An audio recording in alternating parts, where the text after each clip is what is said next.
nothing. Yeah. Okay, we should be live again. Hello everyone, thank you for bearing with us. This is so many things, and I think I need to change the order of some of these things. So the alert box goes up, because I just missed a follow because of that. Please behave. There we go. Okay, can everyone hear us again?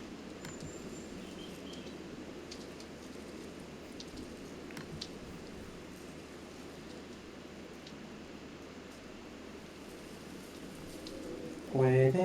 It still is dropping frames, but potentially dropping fewer frames. It already said it dropped 16% of frames, which sucks. Cycle begins. Yep, hopefully this works this time, and yeah. In the meantime, let's see if I can help the bitrate. It's unstable. Unfortunately, I still cannot actually manually change the bitrate to make it stable, which is so frustrating. So let us know if this lags. We're going to try and push on anyway, because I really do want to get to some kind of game today. Unfortunately, if this doesn't work, the main option we have, unfortunately, ends up being I need to upgrade my internet before we start, which is doable, but would really suck. Cool, but wildly inconvenient. Yes. What is internet like in Iceland? Usually it's pretty good. Mine is 100 megabits per second with a data cap of something like I think it's like 1,000 gigabytes a month for a data cap, Right. which is with all the like volcanic calderas, they're like satellite dishes to catch all of the Wi-Fi, right? Is that how that works? Something like that. No, the entire country is run through fiber connections. Oh wow. Yeah. There's some like cellular data, but for the most part, full internet connections are all fiber optic cables that are run underground to basically every building. Cool. So I guess for anyone who is just tuning in, we should probably introduce ourselves. I am Blue. You might know me from such things as Overly Sarcastic Productions and pretty much nothing else. Correct. And this here is... I am Adam. Yeah, go ahead. ahead. I am the head of this channel. We are launching it brand new. This is a project that, thanks to Red and Blue, I am starting on my own. They're just helping me launch it. This is designed to be a show where we can play video games and talk about history. Because my thought here is, video games, even fantasy games, deal with the past in a lot of very explicit and implicit ways. So I have training as a medieval historian, I have an MA in medieval Scandinavian studies and a BA in wider medieval studies. So we're going to use some of that expertise to talk about games. What parts of the Middle Ages are they adapting, and why are they adapting them? So we tried to do Dark Souls, that failed horribly, so hopefully Banner Saga is working better? I think so. I mean, it looks fine on my end. I guess it's pretty par for the course for Dark Souls to be wildly uncooperative. Yeah, I'm still getting dropping frame notifications, but fewer. We're only losing half the frames instead of all of the frames. So yeah, we're gonna see if it works. I'm gonna start up a new game of Banner Saga. For those of you who don't know, this game is a mix of Oregon Trail and a choose your own adventure story. And turn-based tactical combat a la Fire Emblem. So yeah, this will be fun. We'll go through it. There's a really long cutscene to start, but this has a lot of very, very Norse aesthetics, so I can talk about this quite easily. Let's get started. Even the word saga pretty much hangs the Norse inspiration right on the banner, wouldn't you say? Fuck, okay. Yep. All right. You tried. Goodbye, everybody.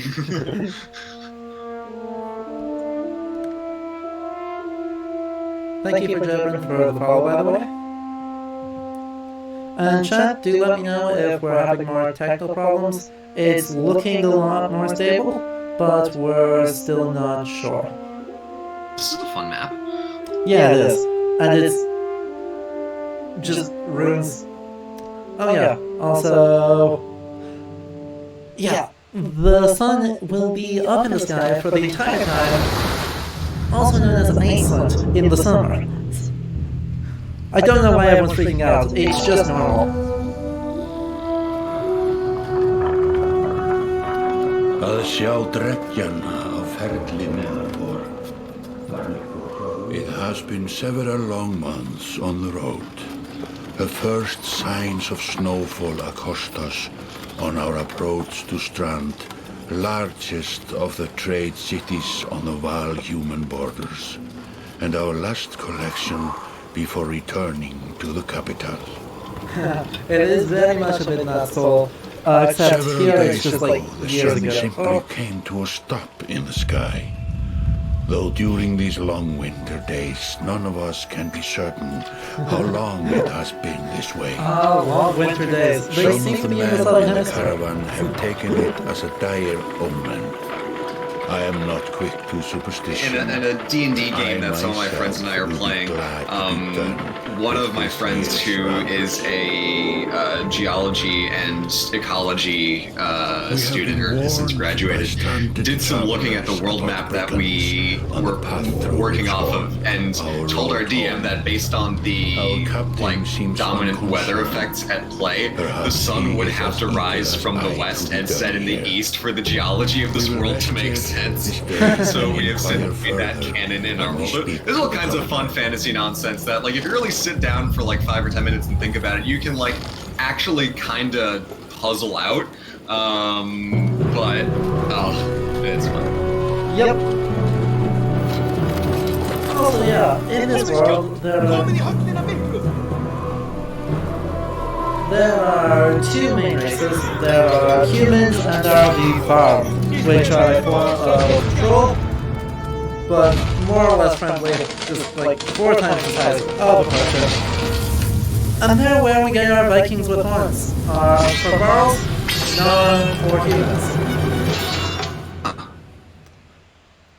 I knew the horns were an invention, but I didn't realize that's where it came from. That's pretty cool. No, I mean, in actuality, where the idea of horned Vikings comes from the 19th century, from Richard Wagner, or more accurately, his costume design.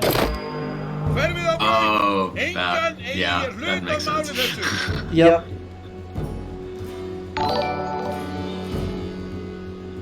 Oh, I'm a controller still. I need to switch back to my mouse for this game. It doesn't support controllers.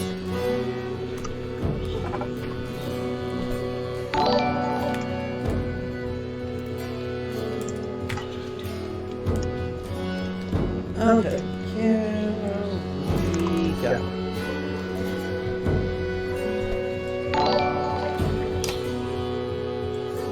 Yep, so in this game, mechanically, everyone takes turns.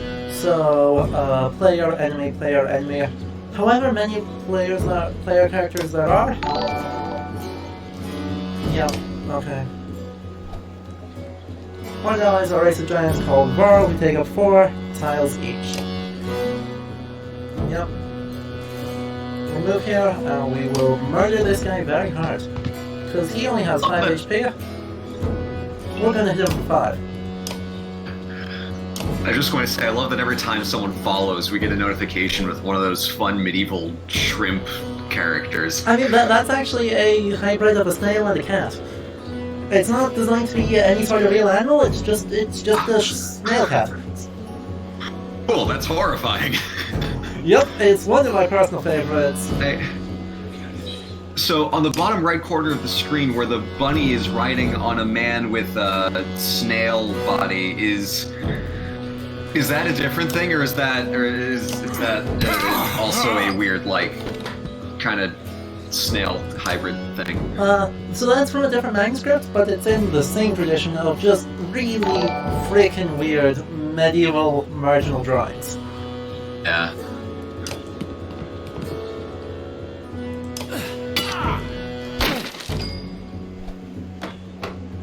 Okay, so something here. Yeah, that is just a cat with, wow, that is whack. I need to read more medieval manuscripts, good lord. Oh, they're so much fun. I highly recommend.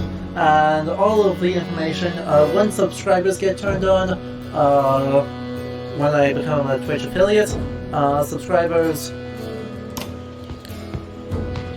will have a different medieval marginal drawings.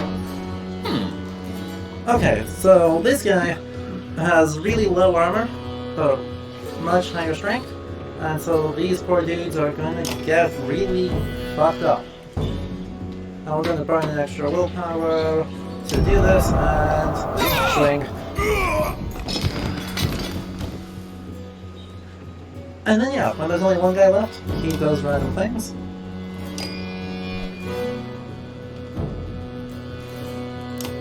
And so we boost his attack, and we beat the tutorial. Congratulations!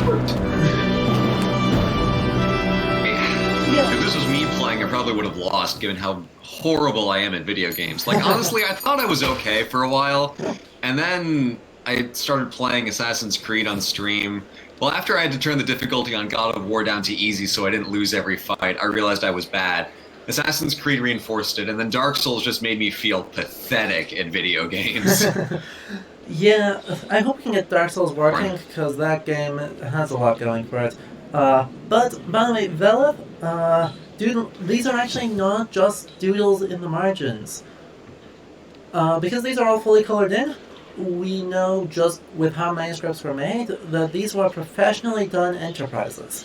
So someone, either the commissioner or one of the scribes or the painters, were like, no, we want this in particular in our manuscripts, and we will put in a pretty significant amount of labor in order to make these look as excellently weird as possible. It's glorious. Just imagining a conversation between, like, the first drafter of the manuscript and their copy editor. And it's like, okay, Christopher, I see here that you've got a couple scribbles in the margins here. Talk me through your process here. Yeah, so I wanted a bunch of snails jousting each other. Yep. Okay. Any particular reason why? Does it have any bearing on the Bible passage that we got going on? No, I just want them there. And how many other artists will it take to bring these drawings in? Oh, a line artist, a color, final printer. It's gonna be a pretty extensive production. Oh, and this is just for no reason. Yeah, we just thought they looked cool. Cool, do it. That's more or less, I feel, what the conversation will play out as. Yeah, pretty much. Is it like comic books where you have the storyboarder, you have the penciler, the inker, and then the colorer, or were there more consolidated or more expanded jobs within the process? Yeah, so depends on when you're talking about. As with literally everything in the Middle Ages, we are going to see a lot of variation depending on which century you're in and in which country you're in. Yep, sorry about that. We did in fact talk straight over a cutscene. But Blue's question was that whether let me try that again. Words are hard. Blue's question was about medieval manuscript production and how much, like, say, the comic book industry it is. So that varies a lot depending on when and where you are, but in, say, 14th century France, manuscript production was highly commercialized and highly professional. So you'd have basically workshops, and you'd have one workshop that just made parchment, would get in cows, would kill the cows, would stretch out the hides, and clean them, and stretch them into parchment. Then they'd then cut those into sheets. Those would be purchased by the person who was commissioning the manuscript. He'd send them to the scriptorium, where their 1, 2, 4 scribes would plot out, originally on wax tablets to make sure they got it all right, and then copying that onto the main onto the actual parchment. Then that would be sent to someone else to fold it and to cut it. When they are copying it, they plan out the layout of the page. And so, like, we're going to have marginal drawings along this edge and in this box, and we will leave that space blank. Wow. Then they send that to the artists. Well planned. Yeah, they send that to the artists. The artists will then draw in the figures. They'll send that to the colorers, who will do all the paint work, and then if they need to, they'll send that to the goldsmith, who will apply gold leaf to any areas that need it. Then that'll get sent back to the scribes, to the scriptorium to get bound, where it's delivered to the commissioner, who will then probably give it to the king or something. Ow. That is... Yeah. Sense. I mean, every part of the process has to be very well thought out, because you only get, one take with a fairly expensive material. Exactly. So it makes sense that it's so pre-planned. You can't just kind of like go and do it and then have that be it. And then high quality parchment. Yeah, that's really impressive. Yeah, and thank you, Really Legend, for the follow. About when I did my Ireland video a couple months ago in November, talking about the illuminated manuscript tradition in Ireland, which was so notable just because they put so much effort into making every single inch of those things just covered in gold and patterns and knots and all kinds of stuff. There's such a work of art on every page. It's wildly impressive, and hearing about just the process to get text on the page and making marginal drawings later. Exactly. It makes sense that when you have about 500 years to just work on manuscripts, you'll eventually get really freaking good at it. Wow. Yeah. In Ireland and earlier in the Middle Ages, that looks a little bit different. So the main production in early medieval Ireland and through the early Middle Ages was in monasteries. Instead of having all those different professional guilds that would do it, it would all be done in-house within a monastery. One of the acceptable forms of labor for monks, alongside gardening and something like that, was manuscript production. And so you'd have the abbot or someone, in some cases, dictating the manuscript. They'd literally memorize the text that they wanted to write, and then they would tell that to the scribes, who would copy it down. And so we have, I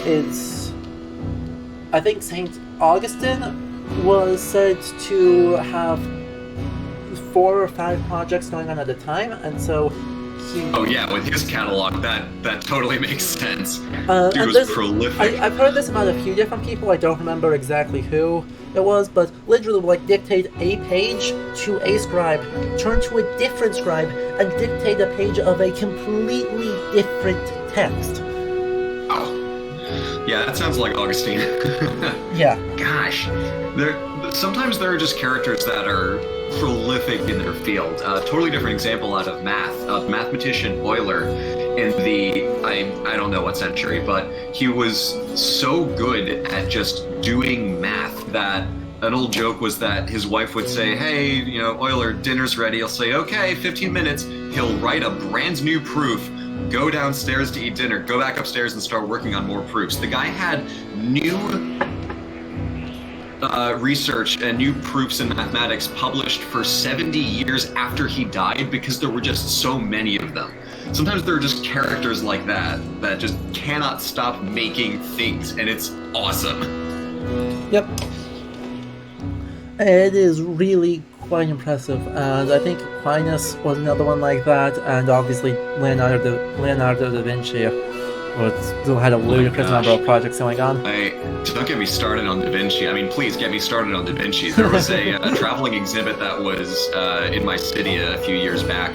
It was a lot of machines, just because that's easy to show in a museum. Some manuscripts and demonstrations of build a bridge using Da Vinci's technique.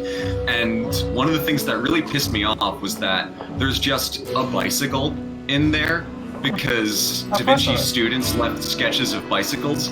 And the implication is that Da Vinci just at some point made a bicycle and rode it around Milan. Genius bastard. He's too smart, and it makes me angry. Yeah.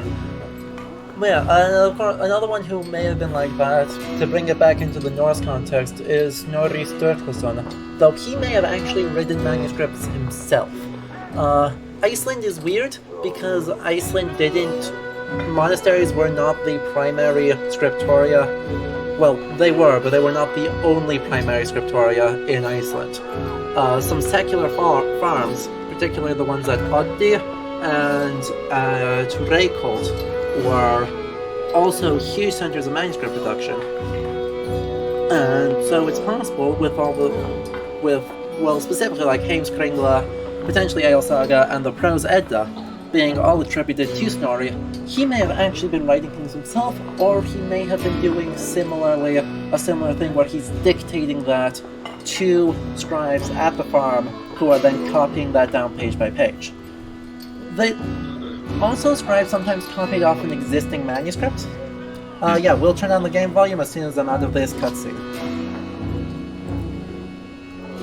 Yeah. I don't know if you saw, but one person asked, was this all an in-house production where they all had the same artisans? Question from Velv95. Or did it involve trading the product between a few guilds? I don't know if you specifically touched on this, because you mentioned there were different places where manuscripts were made. Some were monasteries, some weren't, but was it basically where like one production house, whether it was in a monastery or somewhere else, did they have basically everybody there from when they got the parchment, or would they have to pass an in-progress manuscript between different places to get it finished after they got the raw materials? They would pass the in-progress manuscript between different places, usually within the same city and often on the same street. Okay. Yeah. Cool. So yeah, each workshop would be its own place, and then they would pass it around the city to get it made, and then they'd hand it off to its place, and then that manuscript may get shipped to the other end of the continent.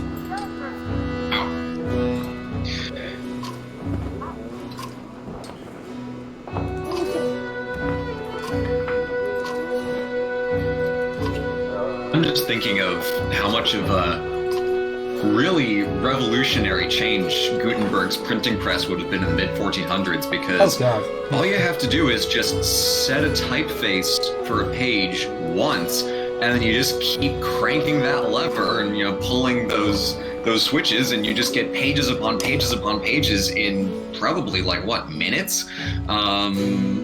Certainly it's a tough process because you need to like organize it and put a lot of work into the start of it, but you know, you go from an entire town needed to make one book once to, you know, a couple guys with a machine can crank out libraries in, you know, a week. It's easy to overstate, or it's easy to understate just how transformational of a change a printing press would be compared to the manuscript tradition, but it's a big difference. Oh yeah, it is a huge difference, and that's why one of the more reasonable changes I like when defining the Middle Ages is to take it from the development and rise and dominance of the manuscript codex in the 4th century to the invention of the printing press in the 15th and really into the early 16th century as it spread. So, like, that's kind of one of my best definitions, because there's really, in Europe, there's not a single technology that changes the way people interacted with literature and with culture more widely than the invention of the printing press. And parchment use, once paper becomes dominant and once printing becomes dominant, parchment manuscripts, it's almost a razor line of just falling off the planet. There just aren't more made, except for some very specific specialized circumstances. For the most part, once paper and printing show up, manuscript production tanks. And I can see why it's so much more expensive to do it the old-fashioned way than to do it through a press. And wasn't that actually a kind of a funny thing about early printed works, that people didn't like the way that print text looked, so the typeface used for early printing was designed to look as much like handwriting as possible, and only like centuries later the idea of like standardized straight lines, like, you know, sans fonts and stuff ever even became moderately acceptable to readers, because they wanted print copies, but they didn't want it to look like it was a print copy, right? Yeah, exactly. That very much was a thing that they were actually really... Hang on, I need to check what this guy's reach is on what his weaponry is. He's only got one range, so he's going to run up behind his friend here and is going to rally him.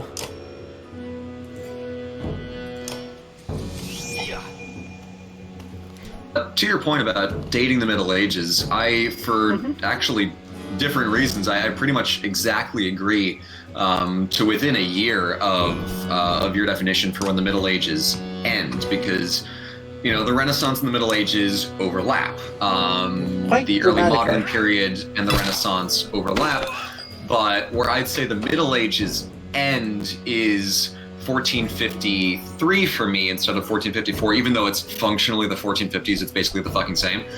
Because I look at, you know, Byzantine Empire finally collapses, the Ottomans become completely ascendant in the east, and in the west of Europe, the 100 Years' War between England and France ends, and that pretty much defines you know, Central and Northern Europe's trajectory via France and England and their rivalry for, you know, the next 300 years. And those two things happen in the same year. You know, the Byzantines get ganked, and the 100 Years' War finally ends with France taking all of the continent. I think with especially the printing press coming out the very next year, even though it didn't really get traction super duper quickly because the machines were, you know, ludicrously expensive at first, that's definitely my favorite and I think the most useful place to draw an end to the Middle Ages, even though, you know, the Florentine Renaissance had started like, you know, 50 years earlier.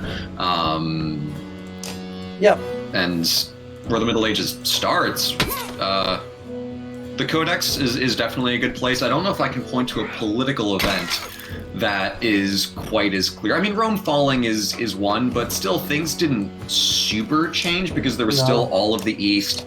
I think Islam is a pretty good place to market because that was a fundamentally different type of, you know, religious political entity than you saw anywhere else, and all of the trade routes in the Mediterranean and in Europe were completely different after Islam compared to before Islam, because even when Rome fell, the Mediterranean was still basically one body. But, you know, when suddenly the entire southern and eastern coasts belong to a different, you know, a different caliphate that has nothing to do with Europe or Rome or anything like that, the entire political order of things changes up. So the start is a little harder, but the end, I think, of the Middle Ages, you can make a pretty good case for mid 1450s. Yeah, it's neat. Categorization is weird and not always helpful, but it's useful to think about, and I think it's a case where the debates are much more informative and helpful than any answer you'll actually come to, because, like, whether you consider texts or whether you consider politics or whether you consider art as a defining factor, that is useful to discuss, even if the specific number that you come to doesn't mean a whole lot. Anyway, I'm rambling on here. Your turn. I mean, I agree with really strongly. I would disagree with like the rise of the Dar al-Islam. That's definitely valuable for doing Middle Eastern information, Byzantine studies, because that is really critically important. But most things in Europe, you don't really see a change. So that kind of gets us into one of the big troubles of trying to talk about any amount of periodization is that periodization is completely made up. It's in no way, shape, or form reflects realities in time. Yeah, the Undertaker, we are aware we're echoing. Unfortunately, that's a feature of my room, not a feature of the stream. It actually just got worse. It got worse a couple seconds ago. I have the audio for the stream on very quiet, and it just got kind of echoey. Okay. Yep, it did. Weird. It did just skip a few frames for me, but it looks like it's back now. So hopefully that calms down. Yeah. But yeah, something we'll see a lot here is periodization is fake, and so when we are talking about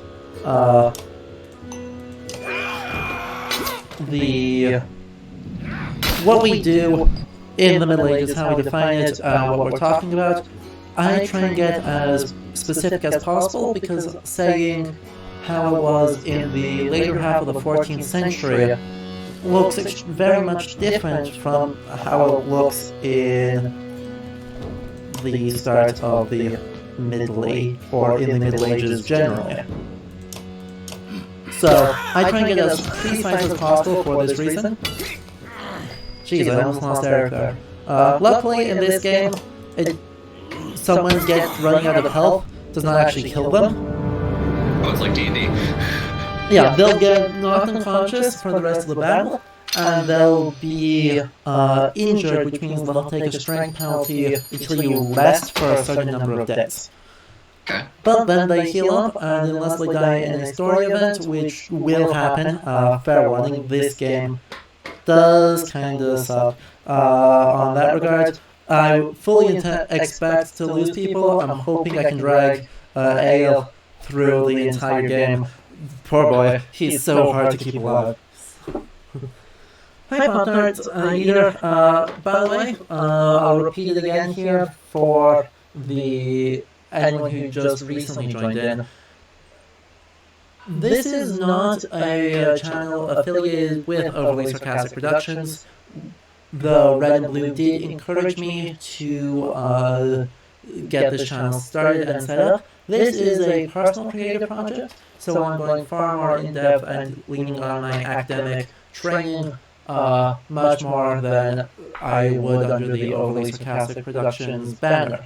I still intend to show up as Yellow on the streams, but in this context, I am Adam, and this is Ludohistory, and I'm simply celebrating the launch with Red and Blue, because this wouldn't exist without the advice they gave. And by the way, Red's not here right now, she will be joining us soon TM. Soon-ish, yeah. But no, yeah, I'm really glad that you're doing this. I think this is I think it's a fun project. There's a lot of games you can talk about in a way that's much more specific than what Red or I could do, since you're specifically trained in this stuff. It's also helpful that you play on PC. I'm a PlayStation 4 peasant, so there's a whole load of games that I just don't have any access to at all. And there are a lot of games that I'm crap at, like Dark Souls. But no, if you like the kind of stuff that Red and I do, I think you'll be very pleased with the content that you can expect on this channel. It'll be more in depth, knowing my stream schedule, probably a lot more regular than me, because I'm like, oh, I have time to stream once this month in the middle of all my video work. But yeah, I think this will be fun. Oh, I'm losing track of the comments here. Yeah. What is that? Daphius? Is there a case for the start of the Middle Ages / end of the Roman Empire being the death of Aetius? Because the death basically spread any hope for the Roman Empire asserting authority over its northwestern territories. Certainly that is an option. However, that's a little bit early. But you can push it pretty far, even into the 3rd century. But I think really pushing it much before the end of the 4th century is a little bit excessive, kind of unnecessary, because the Roman Empire's contraction did not immediately result in changing social structures, and so what you're looking at in Francia and on the Rhine border is a really slow change that is still claiming Roman models of culture and governmentship all the way up to the Merovingians in the 7th century. And so you can draw the line for different places anywhere along that point of line. And in fact, you have some argument for doing so. It's a good way to get published if you really have strong feelings about this, but in terms of what benefit it gives you from changing the normal dating, it could just be drawing the line of the timeline in different points. And one of the problems is that with periodization, you can make a case for something happening in a certain place at a certain time, but just because one thing happened in one place, the printing press invented in Germany 1454 or 1444, one of those dates, it's decades, if not, over a century before the technology really spread. So one general in Rome dying at the point where, at this point there's no hope for the empire, that is only the start of a series of processes that will have a kind of domino effect over time. Like Florentine Renaissance starts in the early 1400s. The rest of Europe doesn't really see Renaissance-like things happening until the 1500s, just because it takes a while for that thing to spread. So it's easy to mark changes and turning points in one place. But again, one of the many problems with periodization, which is why the discussions are usually more interesting than the answers, is that if one thing happens in one place, there's a whole separate rest of the map that's at that point completely unaffected by that until a ways later. So it's tough. It's extremely tough. Exactly. Like in Iceland, I would make the argument that there never was a Renaissance. Renaissance Iceland literally does not exist. You can push the Middle Ages. I mean, you may say the Middle Ages ends when the Black Death arrives in 1402. You can make an argument that the Middle Ages continues until the Reformation in the 1550s. So, yeah, it just kind of skips an entire period, just because, which really highlights a lot of the problems with talking about periodization and talking about really anything in the Middle Ages generally, because if it's true in England, it's probably not true in the Holy Roman Empire, much less Estonia, the Kievan Rus, Byzantium, Baghdad. Honestly, if something's true in one corner of the Holy Roman Empire, it's probably not true in the other corner of the Holy Roman Empire. Yeah, that's unfortunately probably true, because Bohemia is not Saxony, and not everything plays well together between those. And in the meantime, in the game, we have met the heir apparent to the Varl kingdoms, for lack of a better word. I don't remember what name it actually uses for the leader of the Varl, but this guy here, Vognir, is the soon-to-be head of that, of the entire race of Horned Giants. Jorundur is his father, and his Leander. I've turned down the game volume pretty far. I'll meddle with the balance here quick to see if that is better. I'll turn myself up instead. I'm listening in a little bit, and you still sound kind of echoey. I mean, you're intelligible.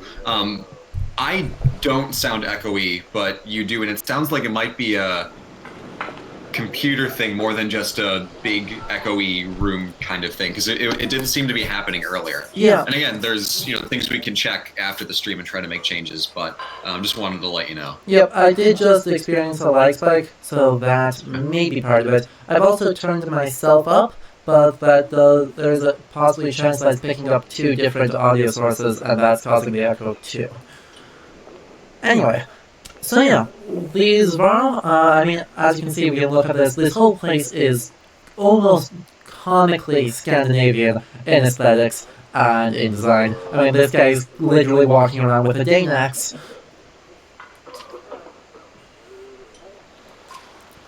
And this year, unfortunately, the game has bugged and is not did not center Hakon's face into where he's supposed to be. But oh, that's funny. This is his loyal retainer, and weirdly, like you can see these big circle brooches on his shirt. These are actually like stereotypically female dress ornament for medieval Scandinavia for wealthy women. So this is actually kind of a funny place of trying to be generically Scandinavian. They accidentally did a thing that is gender flipped Haukon's dress or clothing to have something. The big circle brooches on this two-color pattern is quintessentially medieval Scandinavian female. Now, question, does this mean that Marvel's Thor is cross-dressing? Yes. Hilarious. Do not at me on that. I am objectively correct.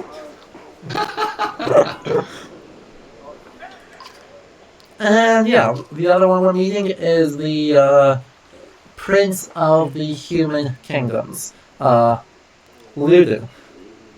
So, when we get to the world map, I can show you where everything is, but I also enjoy how pretty that map is. But right now, Vognir and Haukon are taking Ludin to Grofheim, the capital of the Varl, to help teach him and how make an alliance between Varl and human, or more accurately, to renew that alliance.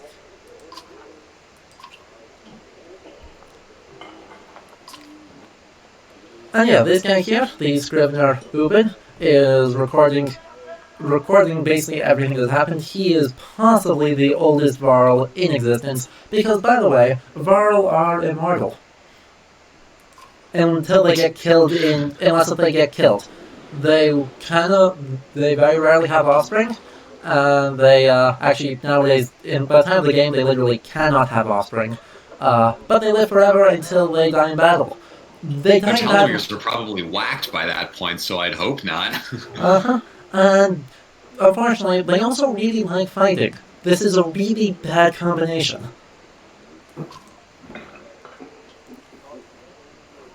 And yeah, so tomorrow we're going to start heading to Grofheim, the Varl capital. Yeah, we're going to meet Ludin. He's kind of a jerk. I think it's neat that, going back to the guy who's basically living forever except he can die in battle, I think it's cool when you have types of immortality that aren't just like, oh, look, Sun Wukong, you're quintuple immortal, you can never die. Like, I like that there are the ideas of stages of immortality where you have, like, a really good healing factor, or you can live long but you can still be killed, or, you can't be killed but you'll die of old age at some point. I think it's neat that there are certain permutations of it where it's not just, oh, you live forever. It's like, no, like, make some caveats, make it interesting, because otherwise it's just like, oh, okay, cool, this unkillable god, all right, fine, whatever. Yeah. So we'll can't bail us out of another mess, because why not? You're immortal. Yeah. That's actually something that Red and I have had conversations about before, where Achilles, we don't think that it's interesting if he's straight up immortal. He just has a really good healing factor for everywhere but his ankle, or his heel, I guess. So it's not that good of a healing factor. Okay, that's two bad puns. I gotta do something quick. But it makes sense because, like, he's an incredible fighter because he's had enough practice getting fucking stabbed that he's learned how to not do that, which is more interesting than, oh, his skin's just made of adamantium or whatever, and he can't be pierced. He wears armor because he can still be hurt, and it still probably sucks when he gets hit. But because he's had so much practice, he's just that good that he doesn't. But he'll still wear the armor because it hurts a lot less. when he does get hit. So I don't know. It's never explained, but Red and I, in our heads, kind of think that it's more interesting for the narrative if that's how it works, rather than just, oh, Achilles with skin of invincible whatever, he can never be hurt. Oh, that's boring. Yeah. Make it interesting. Get some drama in there. I know, I agree. And actually, Scandinavia has a few characters from the legendary sagas that have a very similar variety of immortality to what we're going to see. Well, no, they kind of got the inverse of what the Varl have. The Varl live until they get killed. There's a couple people who were just doomed to live for a really long time and then die in an embarrassing way. The first one is Orvar Öder, or Arrow Odd. And he lived to be ludicrously old and then had a whole bunch of adventures and died because he was prompted that his horse would kill him. In classic heroic fashion, he proceeds to murder his horse and bury it, and has therefore escaped death and will live forever. Right? Right! You get killed by its horse in the process of trying to kill it? Nope. He goes on meanders around Scandinavia for 300 years. Okay, cool. I thought that was going to be like a Greek myth where you try to avoid it, and then by trying to avoid it, you just play into it. Eventually he returns home, and a snake crawls out of his horse's skull, bites him, and he dies. Ah, there we go. I was wondering where it would come back. There it is. You cannot escape destiny in the Norse world any more than you could in the Greek world. So, man, now I'm just thinking about the new God of War game whenever the hell that comes out, playing Ragnarok, when everyone's like, yeah, Ragnarok's supposed to happen. Oh, God. It wasn't supposed to happen this soon. Yeah, it's going to be good. That one's going to be a time. I am looking forward to playing through that one. If you'll actually excuse me for 1 minute, I have to use the restroom, but I'll be back in a jiffy. Of course. Yeah. In the meantime, don't talk shit about Venice while I'm gone. We will, don't worry. I need to look up the name of the other one because I can't remember who the other immortal person was, which is not good. He was a giant like the Varl, who at one point met Sigurd the Falkenspani, so Sigurd of Volsunga Saga, and got his ass handed to him by Sigurd. Ray, if you remember who it is, if you could tell me while I'm trying to find him, I would appreciate that.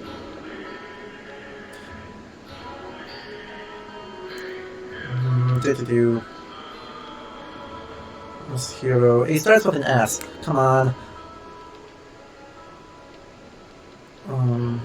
Starkaber. There it is.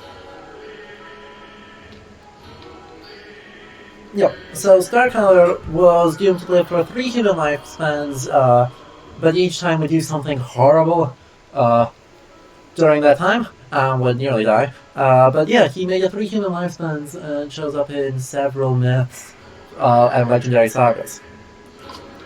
Anyway, having done that, let's keep going with this story here. Ubin's just filling in Hakon on the what the hell happened in the tutorial of the game. And they're commiserating over how much humans just suck.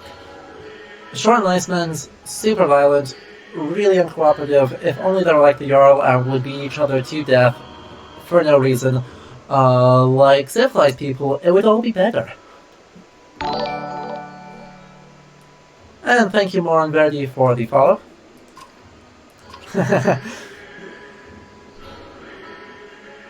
And yeah. So a name comes up here that's kind of important. Cutting us off through Dredge at Wagner's side in the Second War. So the Dredge are the primary enemies of this game. They are a kind of stone people that we will see soon.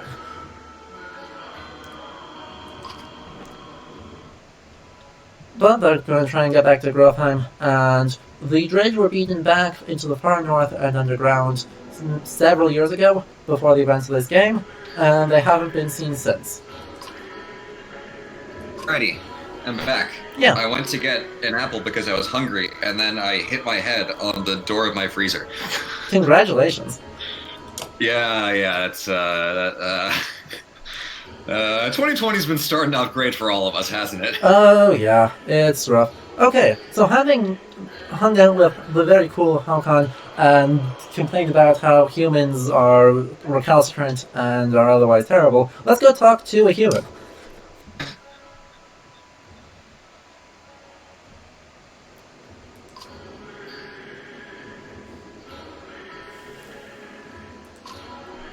Prince Ludin, as you can see, he's kind of scruffy looking. But, oh gosh, yeah, 2020 has been a rough start for me. I might get kicked out of Iceland in the next couple months, so streams. Oh, We're playing it by ear, but work okay. permit paperwork. Turns out it's kind of awful, and we're relying on the mercy of the Icelandic Directorate of Labor. They're not known for Yikes. being merciful. Sorry, mate. That's rough. Yeah, but if it does, I'll move somewhere else, and streams will continue. Iceland had a good thing going. I know. It's a nice place, except right now I can't see out my window because of how much blowing snow there is. Oh, fun. Is it? That's not daylight, right? Oh god, no. It's not been daylight since the stream started. Yeah.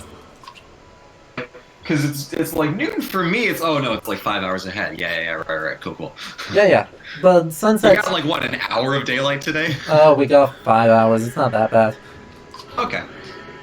Oh, hey, Ludin's complaining that we're a tax collector.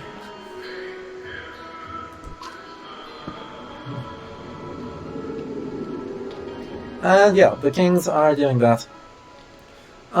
This time of the year we get about 5 hours of daylight. That's going to rapidly increase. We'll go in February. We'll go from 6 hours from sunrise to sunset to 10 hours. So 29 days, 4 more hours of daylight across that time. It's quite impressive. That's a jump. My picture of Icelandic time is skewed because when I came to visit with Cyan for our college graduation trip a year and a half ago, yeah, I know my age. We were there like middle of May, and it was daylight 23 hours of the day, except for like an hour where it was kind of blue outside, and that was pretty much as dark as it got. Like right at midnight it was almost night. So I'm imagining that around Christmas it's basically the exact opposite. Yep, it pretty much is. Not quite the exact opposite. We're far enough south that we do still get sunlight, thank goodness. But yeah, it's pretty rough, which makes it amusing in the game here. The winter days are very long and the summer days are shorter, except right now where the sun is just stationary in the sky, which may or may not have something to do with the gods being dead. I forgot about that. I forgot that the gods were dead. The gods are super dead. We're going to meet some of them along the way, or at least the stones where they used to be. But yeah, they're dead, which is bad news for basically everybody. This game, across the 3 games in the series, which we will do all of, I may just stick with Banner Saga for the next couple weeks, gets really fucking crazy by the end with when it starts revealing what happened. Okay, so we're gonna get on the road, leave this town, and sadly the music's gonna change from this sweet Icelandic loop.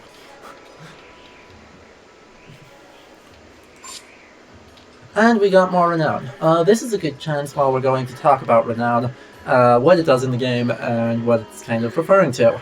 Because this is a place that's really kind of getting more than just taking the aesthetic, the palisades, the wooden buildings, the runic letters, and these designs you can see on the back of the banner. We can talk about it a little more than that and see how this is adapting Norse history and Norse culture. So, Renown in the game is how we buy supplies, buy upgrades for our units, and level up our units to make them stronger in battle. It is super diverse, and we're basically spending our reputation in order to... we're spending our reputation and the distance we have word of us has traveled in order to get people to give us things. Okay, that's cool. Yeah, it's super cool. We're trading favors almost? Almost. I mean, let's load up a mode. My stream just had lag spike, but we're back. So, it actually works exactly like a currency. It's just reskinned gold, but within the flavor of the entire thing, then yeah, it's quite simply like, we kill dredge, we kill bandits, word of that travels, and we can cash in on, yeah, oh, we were the people who did this, and then get supplies, get stuff for our people from that, and in some cases we can get more people by spending Renown. Cool. That's a neat system. It's a nice piece of game design that, even though, you know, functionally, mechanically, it's just reskinning gold and currency, it's done in a way that actually kind of tells you something about the culture that you're playing, and that's nice. You don't often get that, because it's, you know, it's easier to just say, okay, look, it's gold. Even if it's mechanically the exact same thing, the fact that it's different, even though it might throw some players off, like, what, Renown? What's that? Even if it works the exact same, I think it's worth the extra step to show a little bit of a difference and a unique quality of that kind of Norsey, Viking-ish kind of culture. It's cool. Yeah, it is. But yeah, with it being just a reskinned gold, once you've spent it, you don't get it back, and so you kind of have to prioritize what you're getting at any given time, because not everyone in the caravan can fight. So if you spend all of your renown on upgrading your warriors, yeah, that was just that one time, for that one moment, Leander, where the sound got really loud. It should be back to normal now. But yeah, what we're going to see... yeah, I'm going to get test of vote here.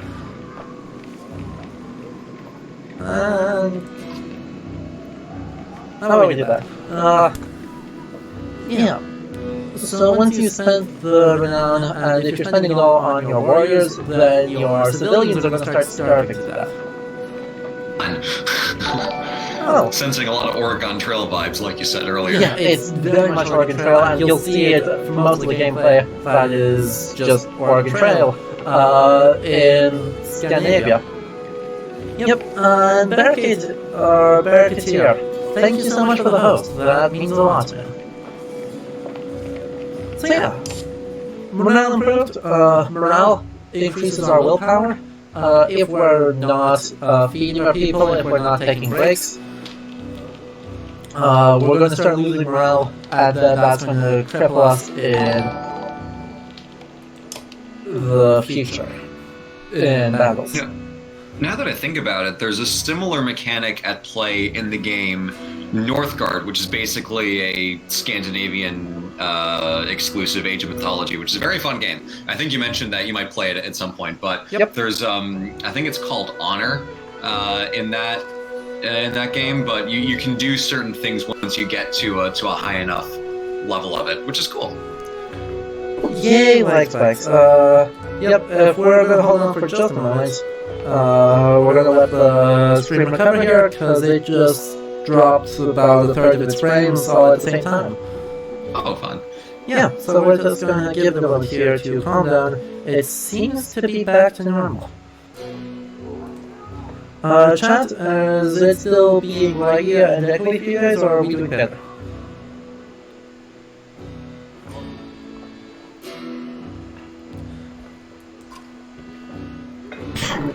Oh gosh, Luden. He just got to... We just got to Winfell, which is about like 1/20th of the way to Rohan, and then it's gotten a lot worse. Or he's already complaining about how long is it? When are we gonna get there? Oh good. Now we get the map. Yep, Stormblade, some amount of that echo is unavoidable, but hopefully it's gotten down. It claims, OBS is claiming that the stream quality is recovering, but some amount of that seems to be something with my audio setup is causing issues. Okay. So here we have the world map. At least you didn't do what I did, where you were doing all of your streams off of a poorly mounted, crappy 6-year-old headphone mic until you realized you can just plug your official recording microphone into the USB port on the PlayStation 4, then suddenly it's way better. At least you didn't do that, because that would be dumb, right? Oh, can't believe myself sometimes. Yep, so yeah, this map is huge. Like, we're just gonna keep going all the way to the bottom here. And all the way This over. map actually looks pretty nice. There's like shapes on it and stuff, and it's not just a bunch of straight line mountain ranges in the middle of nowhere. Like I've seen on a lot of really bad fantasy maps, which is to say most fantasy maps. Whenever there's an island in the shape of a dragon, I immediately throw it out the window. Because that is always bullshit. Yep, that's definitely super bullshit. Oh, we can zoom out, that helps us. Okay, yes, I know. So yeah, I'm gonna show you where we're trying to get to. We're trying to get up here to Grofheim. We're currently here. And every single one of these areas has a little informational icon attached to it. So Stoic did so much work in plotting out this world, and they're honestly doing a mix of Norse and English for these names. Like Bratabrekker is just a Norse word. I don't remember its translation, but that is actually just a word that shows up in the sagas. Wormscale is obviously an English name. So it's really blending Norse and English to be accessible and understandable, but also something like this. The Icelandic would be Screamer Staður instead of Screamer Stead. Okay. So that makes sense. I mean, you're using English kind of ending construction on generally, Scandinavian vocabulary, which is, you're right, it's a clever trick because it gets you into the world being different than what you might be used to in a normal English set of words, but it's constructed in a way that you can recognize word endings. You're not parsing every individual letter trying to figure out what the hell the word says. It's smart. It knows where to go all in, and it knows where to pull back of it.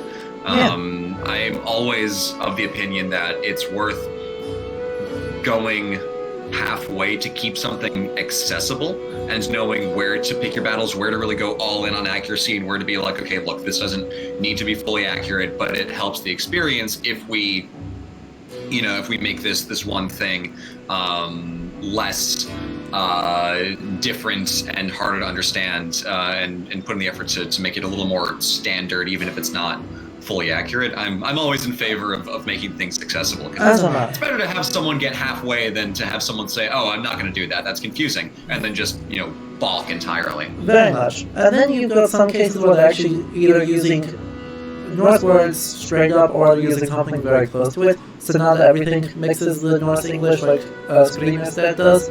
Skogur is just a Norse word, it just means forest. Will be coming here in a little bit later in the game. And then Frostvektr, or Frostvektr, is actually a corruption of Norse. In Norse it will be Frostvektlir, so the plural version, or Frostvöktr for the original. So this is actually a case where I think they tried to make it more Norse, and I think they actually failed, because that's not more intelligent, or this is not more intelligible. It still feels exotic and weird, but they've actually ended up having a grammatical corruption here, where they're mixing the plural and singular forms of the word for place. So it's a case where, like, they're definitely trying to make it accessible and to make it Norse enough, which is kind of the thing. While none of this game is officially Norse, they market it as a Viking saga that you can play through. They're treating it at every point with a really strong Norse aesthetic, and using the corruption of Norse language in its place names. And since these are all place names, they don't need to be super readable, like it's perfectly fine if they're not. There's nothing important. But yeah, so this is a case where I think this is one of the great things about this map, and makes it really clear what they're going for. And Brother Jerome asked if the Vikings had maps, and so, if so, how are they compared to others? We do not have any surviving Viking Age maps. That doesn't mean they didn't have any, but they do seem, in fact, they very likely had some kind of map, or at least sketch of coastlines. But a lot of it is encoding information orally, and a lot of it is encoding it in descriptions of fjord, what's in this fjord, what's in this fjord, what's in that fjord. And so we actually don't have any surviving Viking Age maps that I know of. There may be some from the end of the Middle Ages, but even something like Quakespoke, which has a lot of geographic texts, does not have any actual maps in it. Alright, Red says she's here. Awesome, let's see if we can get Red on the call. We will figure something out here. So yeah.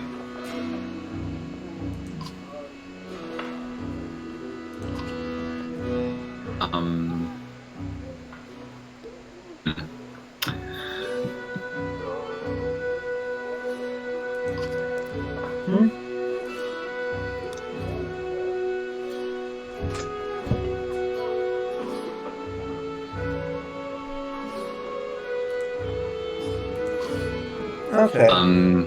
What's going on? Let's see. I'm talking to Red, seeing if we can get it going. It might be because we both have the same Discord.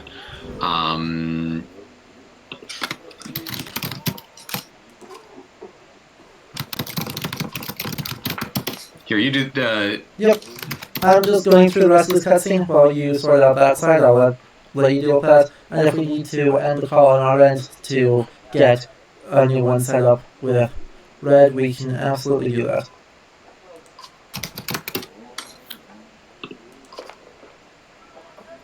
Woohoo. Yay.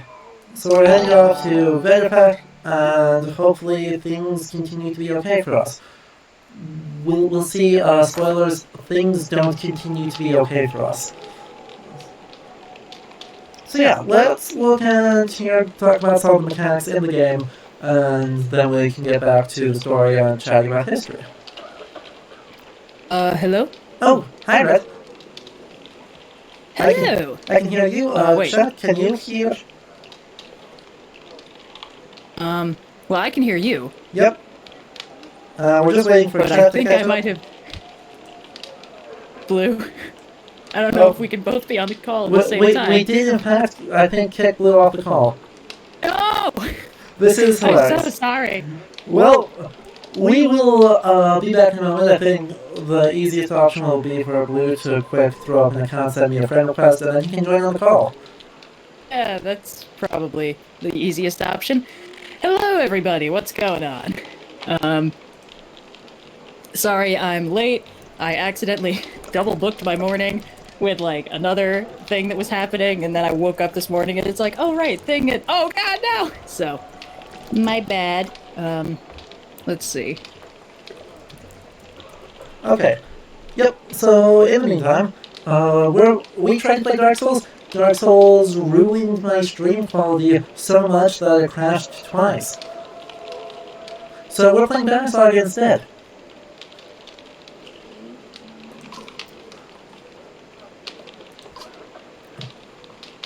So yeah, we are going to take a look at our heroes here, and take a look at who we've got.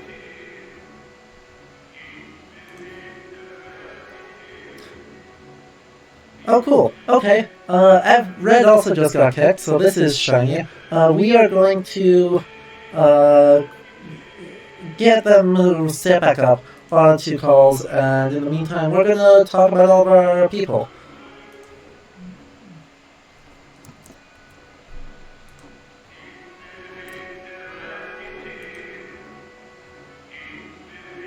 Okay. Ring. Okay, so Red's back. We're still working on getting Blue back. He's gonna... Yep, he's gonna make it an account quick, and yeah. So yeah, Red, do you have the stream pulled up? So you can actually see what's going on? I don't know what it's got. A lot of beefy Viking men with horns. That's all I know. Exactly, that's pretty much all that super matters. Yeah, so we have here 3 Varl and a human.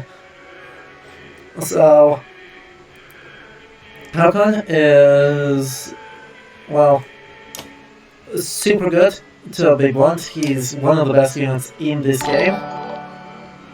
Oh, we have a follower? Your audio is actually cutting out for me. Yep. I can't hear you. I'm sorry. It's working on the stream. It's just my internet is choking, even after having these 3 things running, so the audio should work okay. Olive Fox, thank you for the follow. Yeah. Okay, but yeah. Even on the streams I've been on before, sometimes the call audio gets flaky, but it all comes through on the stream pretty well. Yep, so and that should be good. Seems to be what's going on here. Yeah, this guy is frankly like one of the best units in this game. He has the ability to just ruin people's day, as long as we're being careful, so that we don't throw him out into dangerous situations. He's absolutely going to be downed a lot, because I will always throw him into dangerous situations, but that's fine. We have Mogr, who's got a big shield. He has so much armor that he's basically indestructible, but his strength is not really that high, so we're going to have to be careful with him and use him to just kind of weaken people so our heavy hitters can one-shot others. Because yeah, in this game, strength and HP are the same value. That's this red number here, the strength. Armor is your defensive properties. Damage is calculated by enemy strength minus your armor.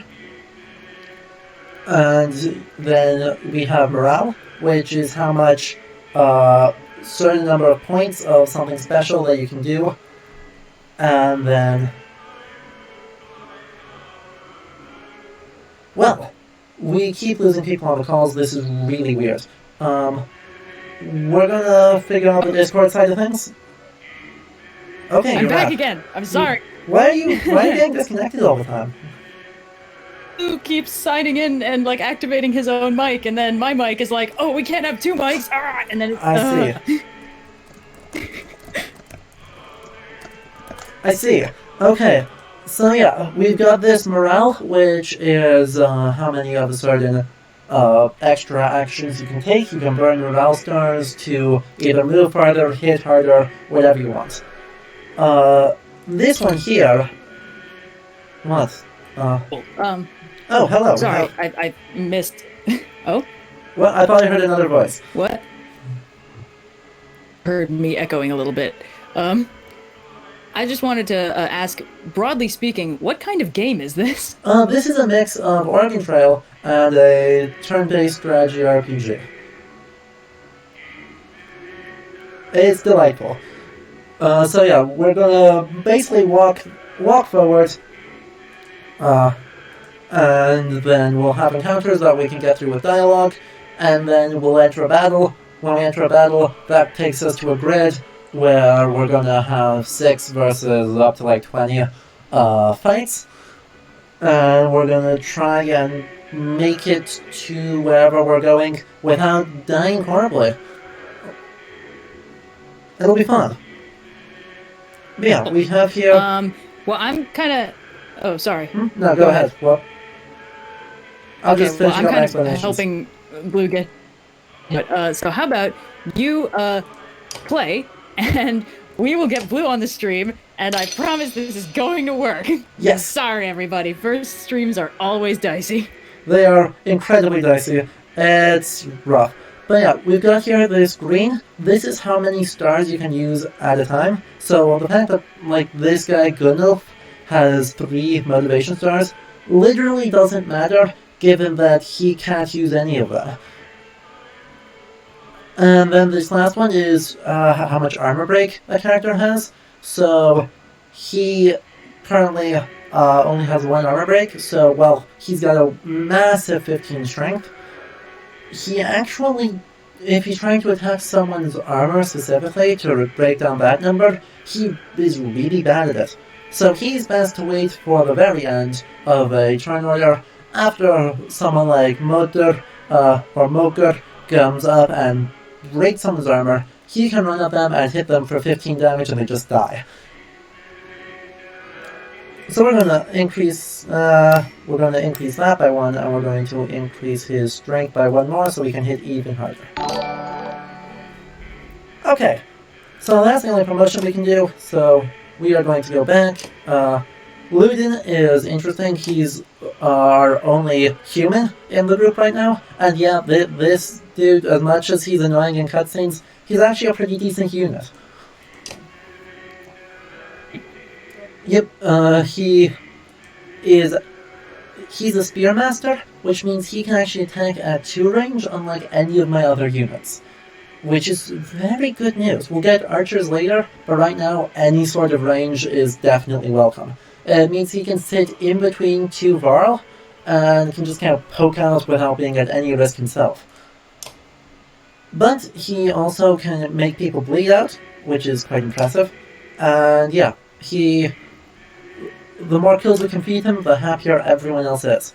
As you can see, he actually hits pretty hard for a human, and he's got pretty good morale for a human, which means we can use him really in a lot of versatile situations. Yeah. So we're just gonna keep going. We currently have 30 Renown, but I want to save some of that to equip us when we hit the second act of the game. We're not going to train, we're not going to rest, let's just get going. Alright, Lufox, I'm sorry that your Wi-Fi is being a lot like mine. Even the name means But bad weather, where have a good frozen day. wind sweeps in from the bay. They tend livestock, but most are just men driven from Strand with nowhere else to go. Why else would anyone stay? We won't stop long. Yep, Vederfek literally just means weather mountain. It's fun. Oh yeah, Red, since you missed the beginning of this game and kind of the premise, the sun, a few days ago, simply stopped moving, so it's just stuck in the middle of the sky. And so we are now returning to our home in a place called Grofheim, the capital of the Varl. And we're taking with us the Human King's son, Ludin, to cement an alliance between Human and Varl.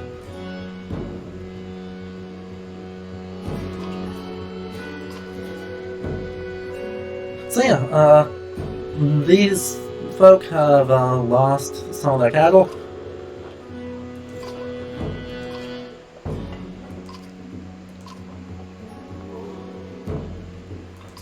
And yeah, we're going, this is suspicious, so we're going to take a look at this. Okay, no more a day, and then we're going to buy some silver. Or we're going to spend Renown instead of silver, actually, for any food.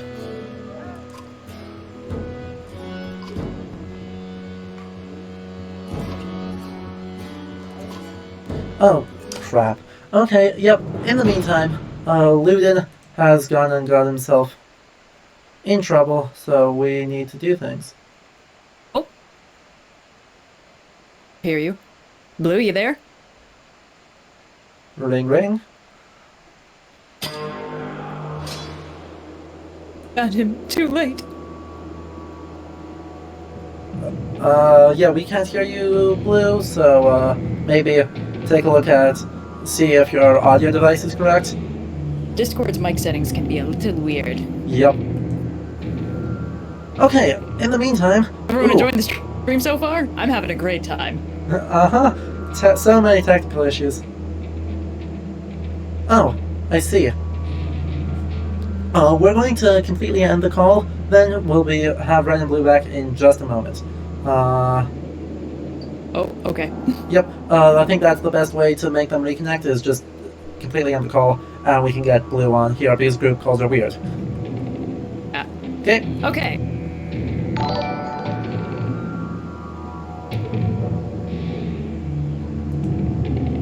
Yep, we're getting there. In the meantime, yeah, Ludin ran off on his own and found a bunch of dredge.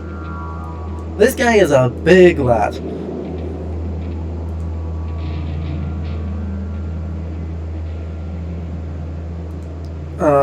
These two are somewhat smaller, but dredge all kinda suck.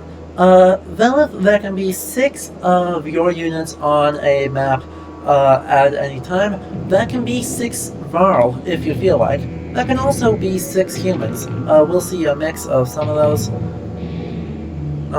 Yep. In the meantime, we will...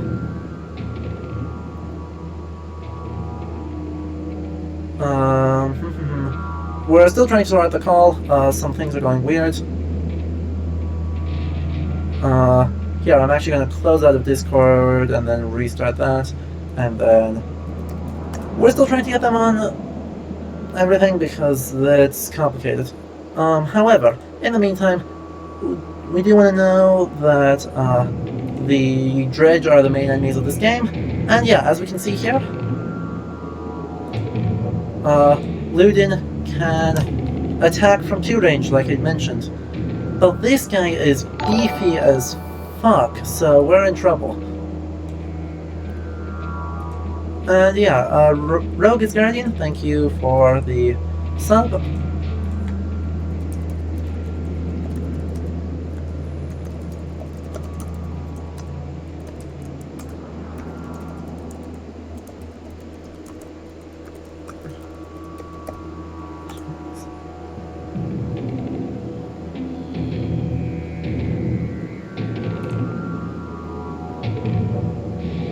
Okay, Red, are you there? I'm here. You are there, okay. Red, are you in here? I can still see you. How we, Discord is being a strange thing, but yeah. Dredge are beefy, I decided to like 3D to work. Yep, 3 very smart people, and we cannot make a call work.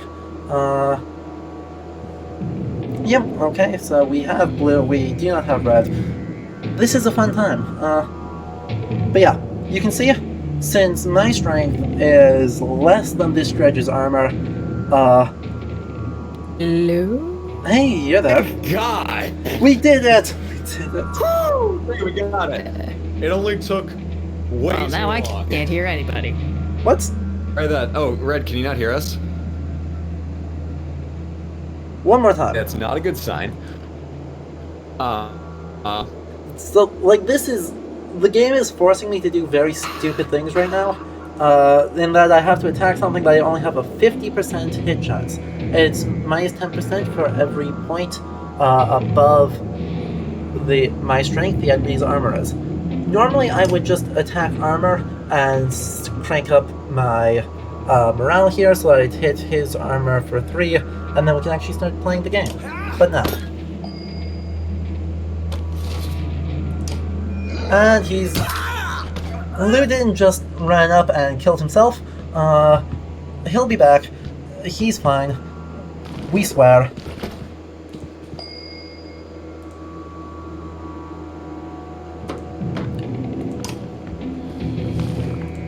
Dings?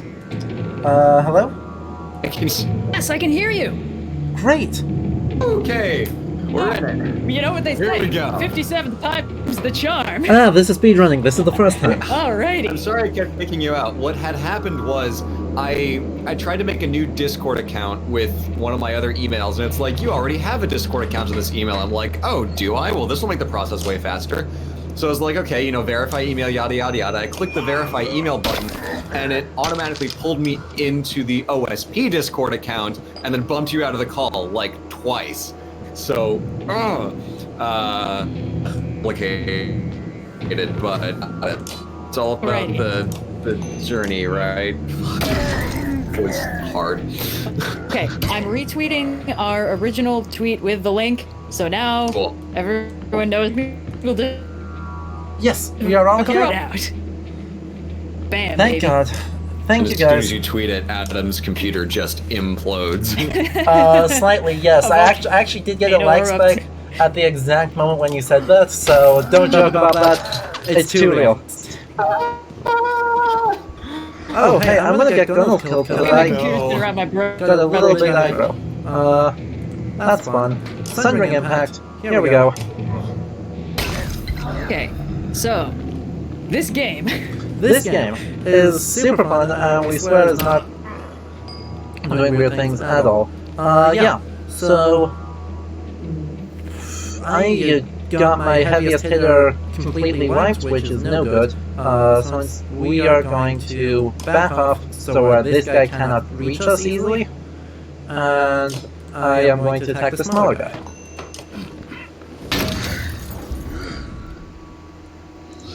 Dredge do a really nice thing when they're all in a line like this.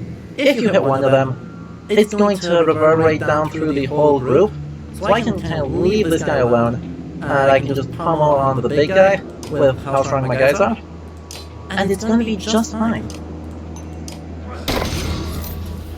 Sadly, that was not quite enough to actually do harm to my units, but that's okay.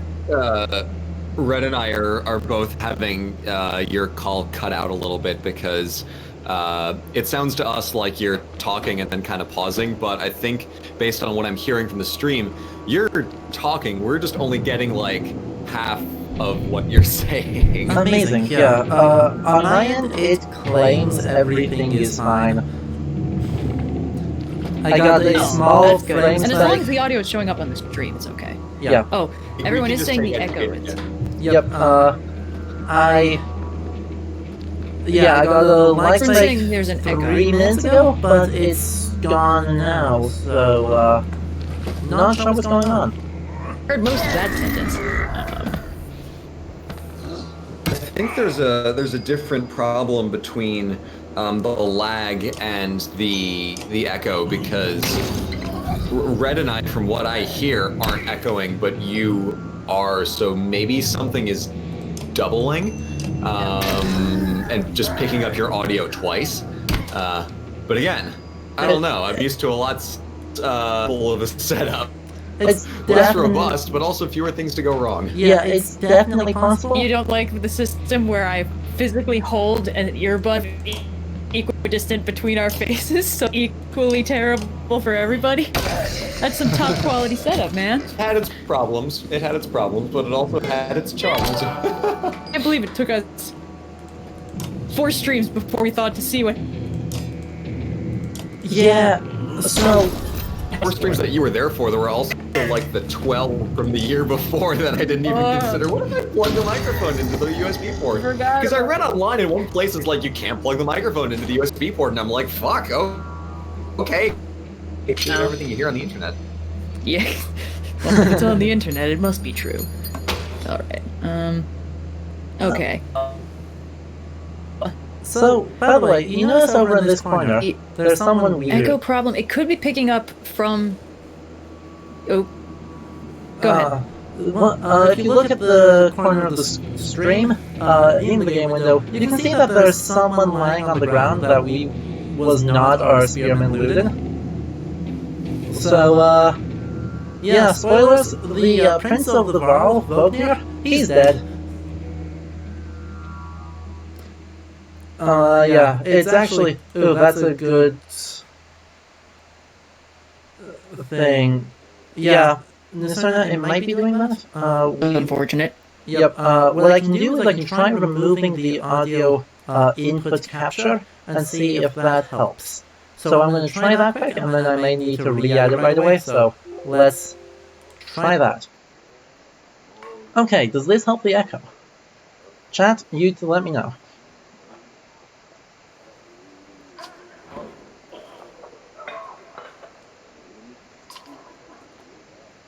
So yeah, Luden has never fought against Dredge. Halcon has. News. Amazing. Echo's gone. Amazing. So yeah, it is in I fact. unmuted my version of the stream a little to hear. Oh, good. Yep. So it was picking up both Discord and the. I told it to actually pick up the microphone, sensibly. So yeah, it was doubling that. So great. I'm glad we figured that out. Oh. This is a professional hey, setup. figured it out now. You're getting all the problems out of the way early. Exactly. This is a pretty good learning curve. This is only like a couple hours, and we're already figuring out basically every problem it could have. Yeah. It took me over a year to figure out like this amount of fixing things on streams. Yeah. So yeah, Vognir. Okay, so he's dead. He's super dead. Shame, he was cool, and unfortunately he was next in line to the throne of the Varl, so whenever the Jorundr, the current king, dies, he was going to replace him. That plan's out the window now, so celebrations for the Echo being gone, and the end of the world is starting in the game, so that'll be fun. Oh. Is it Ragnarok o'clock? Except that this game doesn't. This game is not officially Viking. The map is fictional, but in everything but name it is. But yeah, having left that note, we're going to move to the other end of the continent and meet our actual main character. Uh-oh. Hell yeah. Cool. I have a question. Yep. Who are the big beefy dudes with horns? You probably explained it, but I didn't hear it. Yep. So in this game, there are 3 races that seem to be sentient. There's a 4th one that gets introduced in the 2nd game. In the 1st game, though, we only have humans, Varl, and Dredge. Humans are just that. They're just humans, like Rook and Alet here.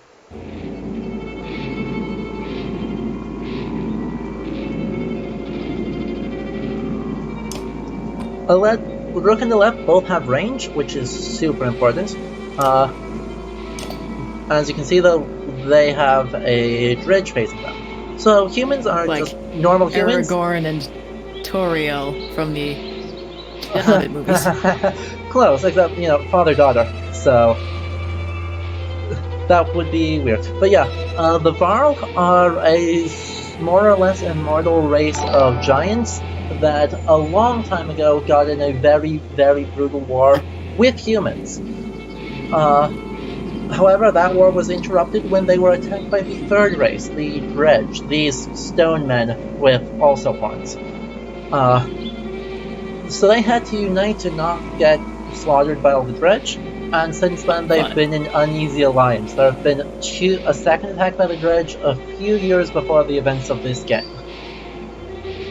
But yeah, so the Dredge seem to be almost mindless, but come in this huge wave out of the north, and the Varl have been holding them back.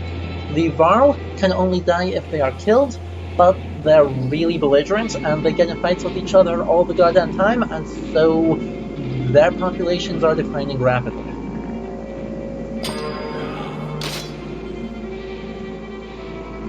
Okay, you have no morale, so, yeah. Okay, you only have 4 move? Yes, 4 move, so, here we go. Okay, we have a couple new follows. Blue Lip, thank you for the follow. Alright. Okay, and as you can see, humans, unlike Varl, can use bows. Not every human, but no Varl uses range. A bunch of humans have range. So, Rook here can attack up to 5 squares away, which is super good.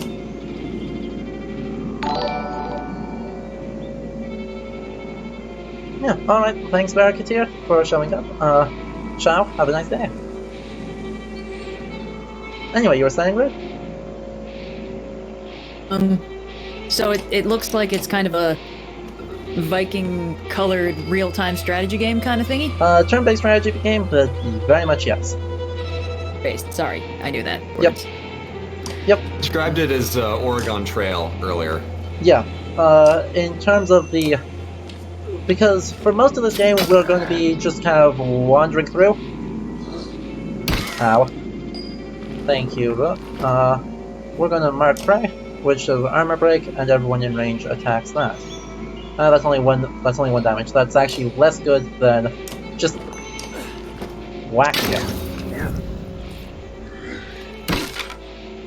So yeah, as you can see, the ordering of this is not just player phase, enemy phase.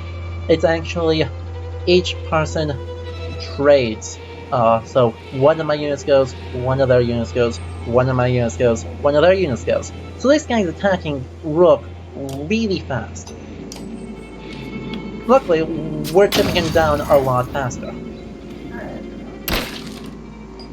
So Rook has a special ability, which is actually going... actually, I can't do that because it won't kill. I don't really... But his mark prey means anyone in range was going to attack this unit when he does it. Rather than doing that, I'm just going to kill this guy. Rook is the main character for this game. But yeah, we punch the rock person to death with an axe, which is not how punching works, but we're going to pretend it is. Question from the chat asking if the dredge are supposed to represent Draugr. In the... Yeah. Yeah. So, no they are not. We do see undead of a sort later. But they definitely bear some similarities to Revenants, but they are definitely the most purely fantasy creation of this game world. So, comparing them to Draugr would be simplistic. And I think that sells short the creativity that goes into this game in favor of saying everything is Norse. Because not everything in this game, though it is called a saga and it is marketed like a Viking video game, not everything in it is Viking, and pretending that it all is when it's not is actually really troubling. A more accurate point of comparison would be to compare these in the Norse sources to how the Swedes are usually depicted to any non-Swedish sources. Yeah. Because in the Norse sagas, which are usually focusing on Norwegians and Danes, Swedes are usually regarded as the bad guys who do weird things like sacrificing to demon cows, and are otherwise dehumanized to a fairly significant extent. Not as much as the Finns are, but there definitely is that same kind of parallel where these are a sentient, dehumanized other that you can definitely recognize them as something similar, but they are fundamentally different, and that totally justifies all the horrible violence you commit against them. It's that good old allegorical other. Sorry, yeah. Go ahead. Even from my own personal experience, and sorry, Adam, I'm having a hard time hearing you because you cut out. So sometimes I'm hearing you on the stream, sometimes I'm hearing you in the Discord call. But as far as bad representations of the Swedes go, just from my own personal trips to Denmark, they're pretty ruthless about their opinions of Sweden, and at least the history museums that I went to, where it's like, oh yes, we fought this war with Sweden and this war with like a World War II order conflict going on for 700 years or something. But to my knowledge of the actual history, it wasn't super like that. But the Swedes definitely get the short end of that kind of media because a lot of it's Danish or Norwegian focused, right? Yeah, I mean, for especially like museums in modern day, you have to deal with the fact that everyone was jealous of Sweden in the 17th century. The rest of Scandinavia was sometimes just jealous, like Denmark was independent but just jealous, and Norway for a while was completely subjugated by Sweden, as was Finland until the 20th century. So you're seeing there a lot of entangling of both medieval sources which are, if they're not themselves Swedish sources, they tend to be unkind to Sweden. Then we run into the problem of it's entangling that with more recent history. But certainly the medieval sources themselves are not super kind to Sweden a lot of the time. The story with the demon cow comes from Ragnar Saga Lothbrok's. So the saga of Ragnar Sagi Breaches, where the History Channel Viking show was loosely inspired by it. The King of Sweden was... No. How do you get the nickname Saggy Breaches? Because... or Shaggy. Shaggy is not Saggy. My own eyes. Because what happened in the North? I'm gonna let the cutscene finish. That is very different. Approach our home, and Alette grips my hand tight. We must find Ivar. Okay, so we're going to try and find Ivar, or Ivar, Ingvar, lots of names floating around there, who is the only Varl we'll have for a while now. But yeah, we're looking at... The game is really pretty. This game is super pretty. They put visuals in the animations. Like, Stoic and makes the prettiest goddamn game. So yeah. No, go ahead. You were saying Blue?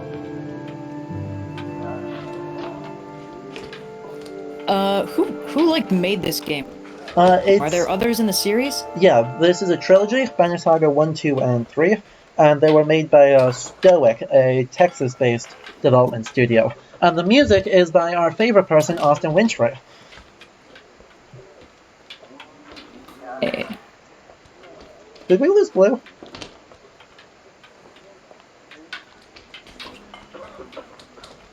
Yeah. So anyway, it is Austin Wintory. Yeah, I didn't hear you saying that in the call. I only heard it on the stream a couple seconds later. But oh yeah, that's right. He did do this game. Isn't so cool? Yeah. Okay. So this game seems like aesthetic without actually really delving super deep into Viking specific lore. Yeah, so it's Viking flavored? This is something I'm actually trying to figure out right now. It's definitely Viking flavored, but one thing that this is full spoilers, partially research. I was going to get to this game next month, but obviously we're doing it now. In July, I'm going to be presenting a conference paper trying to answer that exact question. So we're trying to find that one out. So yeah, right now I genuinely don't know. In the stream, we learned that the little circular doohickeys on Marvel Thor's chest plate are characterized to be in women's dress. So... Yeah, I always knew he wanted to be a Valkyrie. Okay, and my goal for this stream is to keep this person alive. Portrayal. Okay. Women fighting force. It's not time.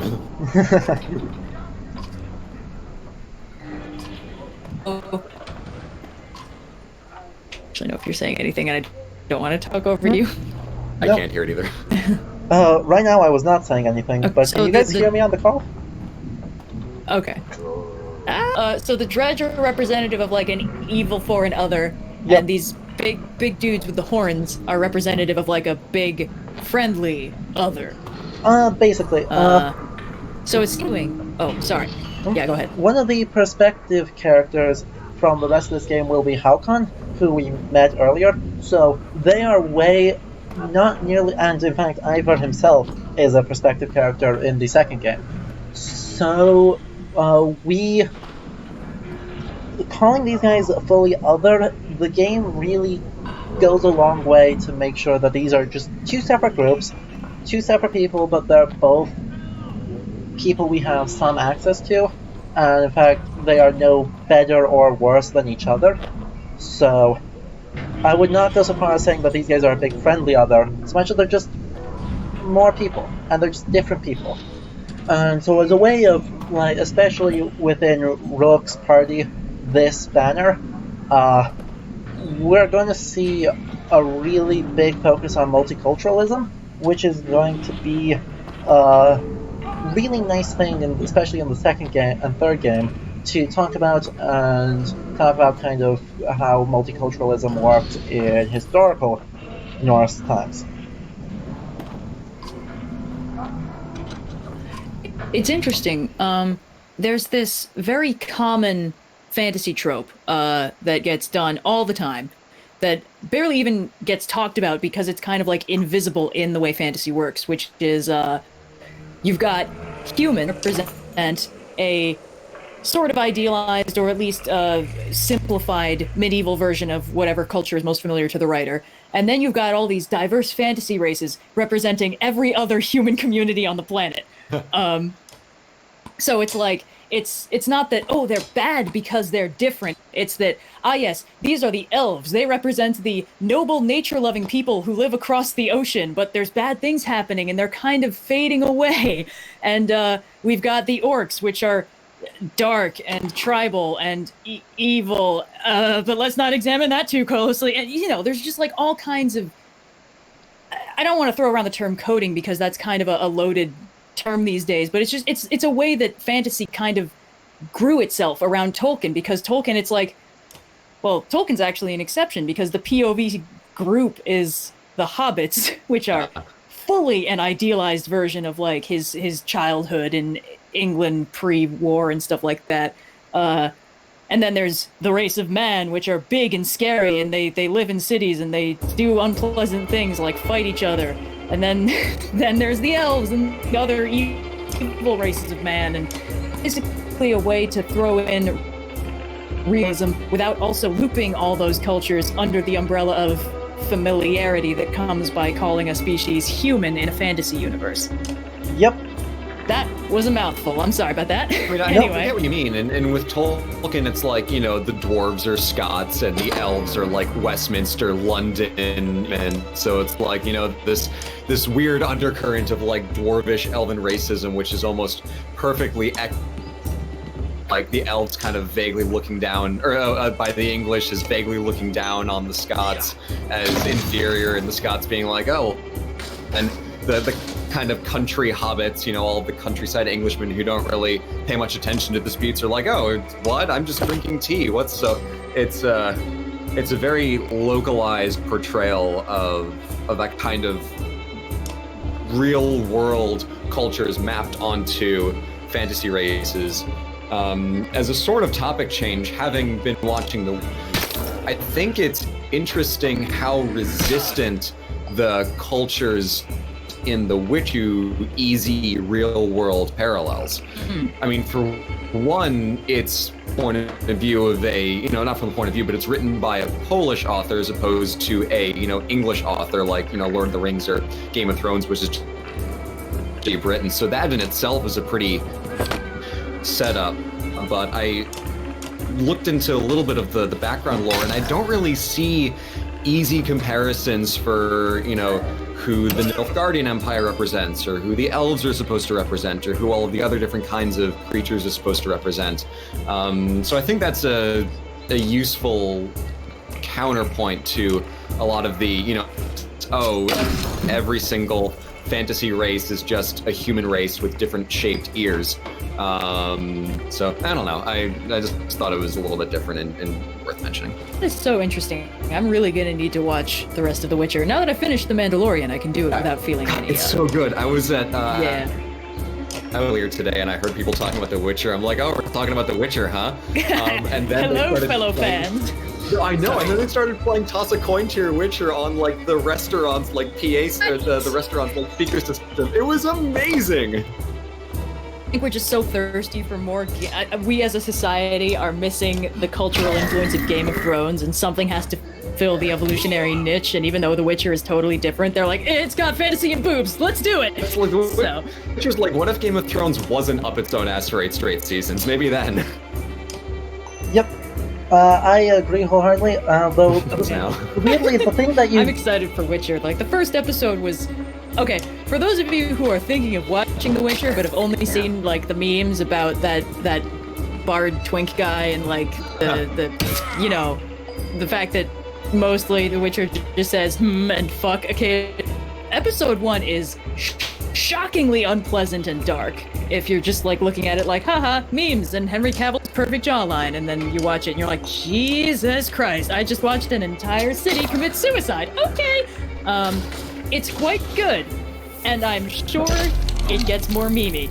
Yep. But episode 1 is a bit jarring if you're getting into it because people are talking about it and they're like, oh, that sounds fun. Yeah. I kind of forgot about that entire like separate plot line with the city getting besieged. That's pretty rough. Yeah. But I think it was doomed, but you know, the hometown is always doomed. Yeah. In the story. it. Not a spoiler. Episode 1. It doesn't count as a spoiler if it happens in episode 1. Baby Yoda's not a spoiler, and you know it. Sorry. Go ahead. Fair enough. I think. I think. I like the way that it sets up the world and creates a fairly consistent tone that has some variability built in, with the exception of that first episode, which is just way dark for a lot of different reasons.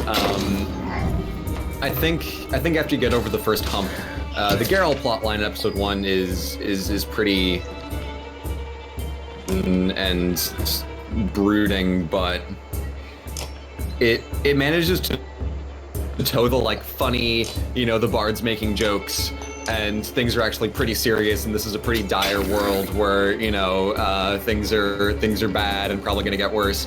I think the show does a good job overall. It doesn't feel like it's incongruent or in between the tone from one minute to another, but I don't know. I'm rambling again. No, it's fine. I have a nitpick. I think his name should be pronounced Geralt. I think the hard D makes no sense.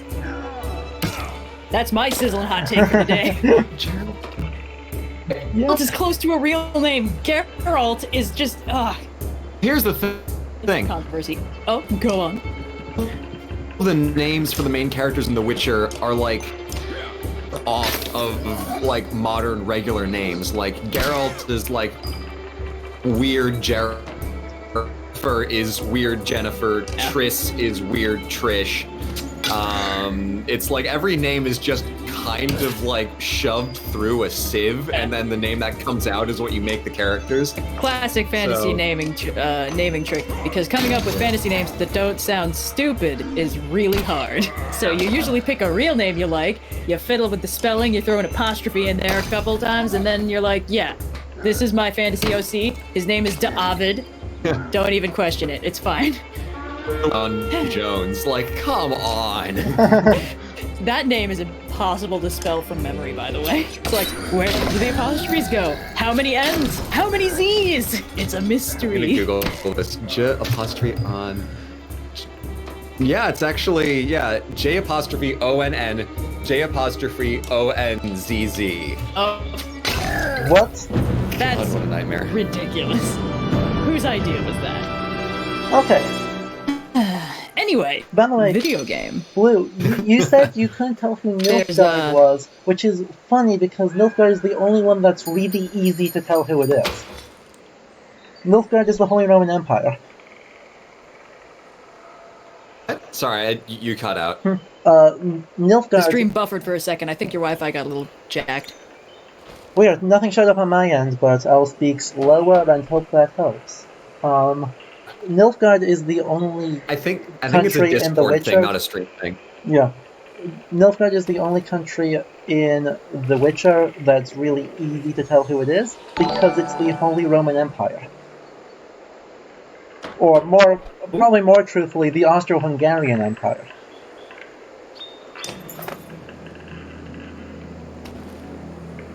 In the meantime, I somehow managed... anything after more truthfully. Sorry. More truthfully, the Austro-Hungarian Empire.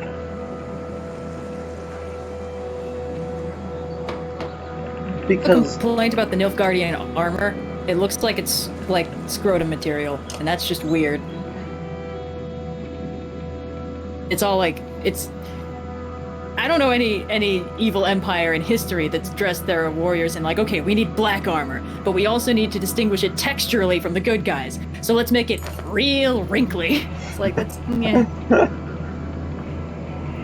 it's like a weird, almost like tree bark. Is that what it is? It looks so odd. That's a charitable interpretation. We have a bunch of really bad blacksmiths with weird shaped hammers. Yeah, this is why normally they put the bad guys in like hide armor or like leather, because then it's like, oh, it's more it's eviler because it's still got like the pointy bits attack. Claws and teeth and all that jazz. Yeah, but yeah, that was something I hoped we could talk about with Dark Souls, but obviously that failed horribly. But yeah, that's the same aesthetic. Now that we've got the call working and the stream is going pretty solidly, you could give Dark Souls another shot. I expect it's that my internet right now just can't handle that much, that high of a resolution, and so that much too many bits at a time, and it's going to cause it all to go freak out again. And besides, I enjoy this game. Possible. And so rather than mess with what's working fine, we're just going to keep going with Banner Saga. And the section I just went through... Yeah, if it ain't broke. is one of the choose your own adventure bits, in that there were options of where Alette nearly got killed by a dredge while I was watching for Ivor to find any survivors. And so I shot the dredge in the eyeball to make it not.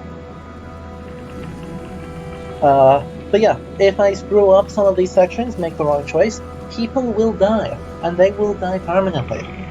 Dear. Ale has, I think, like 7 different points in this game where he can just die. Nice. Which is rough. But yeah, we're going to go It's like Viking flavored Fire Emblem, kind of? a little bit, but someone just dies on the battlefield, they're fine. The Fire Emblem. They're fine. Which, by the way, I will be playing a Fire Emblem game on stream sometime. Genealogy of the Holy War has so many Norse things, we're going to talk about it.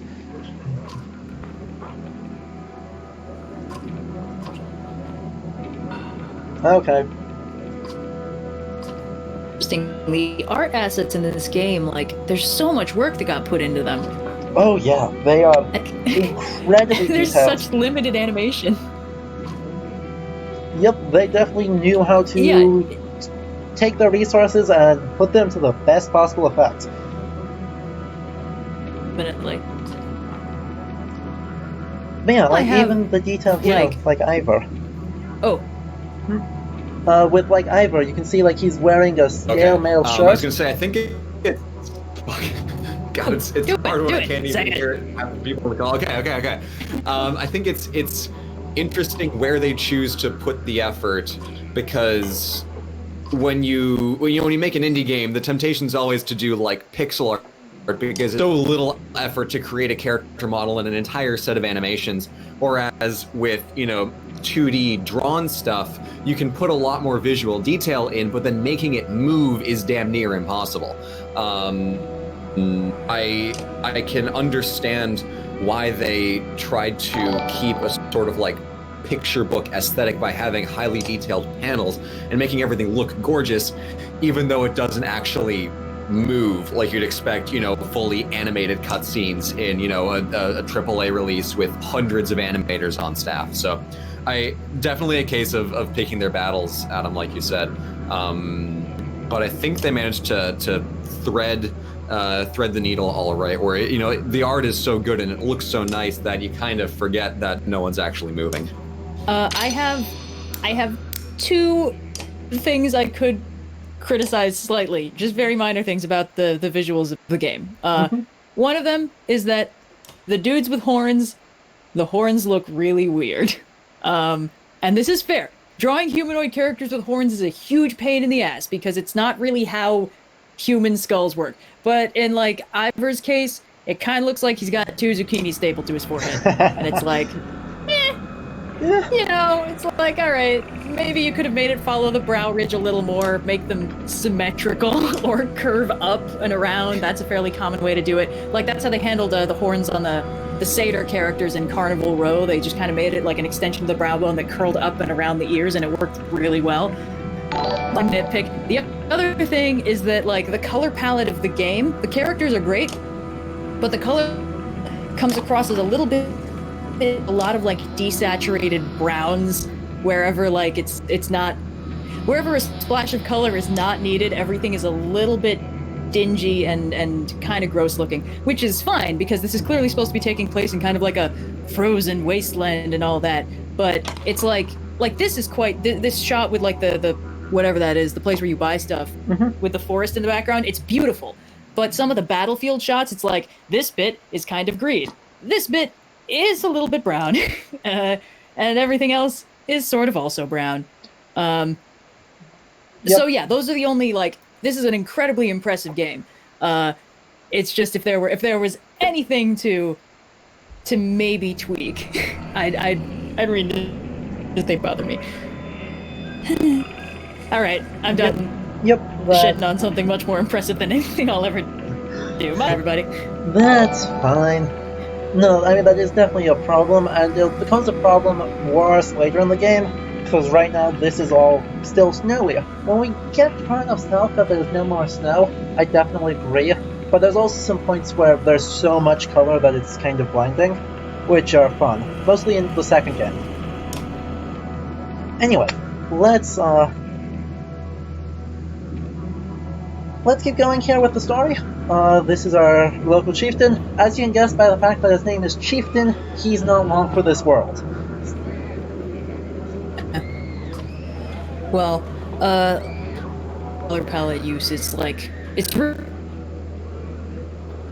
don't think about it, but like, there was this post that was circulating last week, like, animated lighting engineer on this movie. People don't know what my job before and after pics of these shots from before and after I lit them, and the before 7 or 8 3D models in a basic background with a blank blue skybox, and then the last one is like, oh yeah, that looks like a real scene.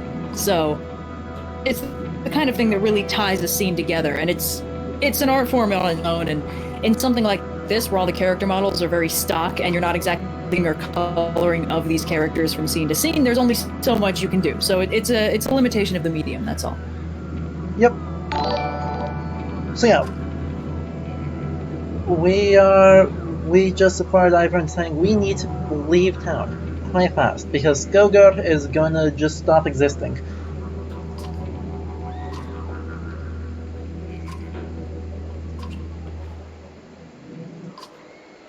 And so Ivor is suggesting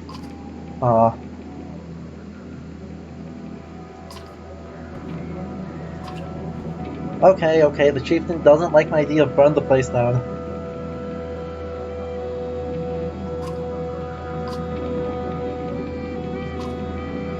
Oh. Awesome. Yeah, let's take the burn the town to the ground option. I mean, it would have worked. Dredge is scared of fire. Maximum efficiency. Yeah.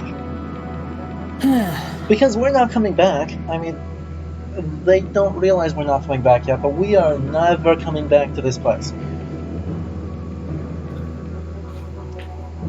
They keep cutting back to that like super pale lady, all in white with the really blonde hair. Is she just really blonde hair, or is she like an elf or something? No, she just has white hair.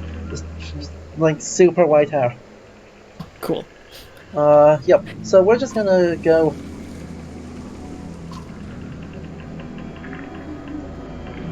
So we're in another fight, because we agreed we'd make a distraction. Oh, and Blue Lip corrected me. He is right. I was wrong. It's Varl are scared of fire. Dredge don't care quite as much. Let's see. I have 10 renown right now. I think I'm going to use that to promote Ivor, because the same resource, I mentioned this earlier, but this 10 renown is the same resource I use to promote my people to level them up, to buy supplies from markets, and to buy trinkets to improve their stats in other ways. Like, in the market I bought 6 more supplies to help my people get to frostbite better, and then I also got some got a trinket that gives me +2 will, so this yellow stat. I get 2 of that on that unit every time they kill someone. Which is good news. But we are going to actually crank up Ivor's shield break, because he's one of my best units, and we're going to use him to make sure my archers are able to do anything. I may actually give him this one too. You can see also, every trinket has its own level. Your units have to be a certain level to use a trinket of that level. And also, Alette is Rook's daughter. Excellent. Her mother made this trinket.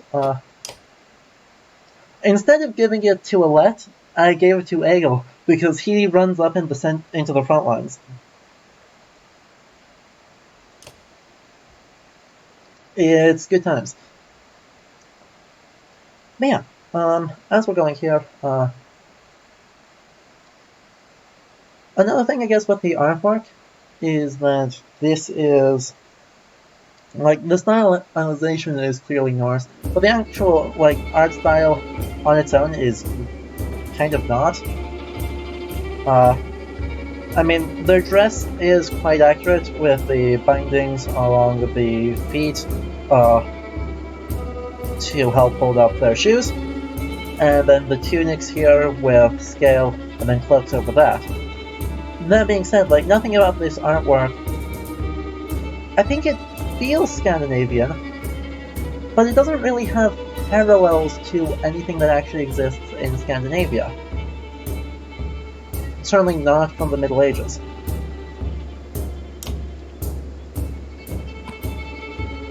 Well, You cut out for like most of that for me. I couldn't that's so hear frustrating. both. I'm sorry. That is a Discord issue. I literally cannot do anything about that. Like, it's sounding fine on stream, I know. from everything I can tell, and the stream is not set. I've had no frames drop on stream for 45 minutes. No, it's really impressive, but it's your computer, so your audio is going to come through cleanly. But it's a lot, yeah. I mean, you guys break Sorry. up sometimes. You guys break up on streams or on the call for me.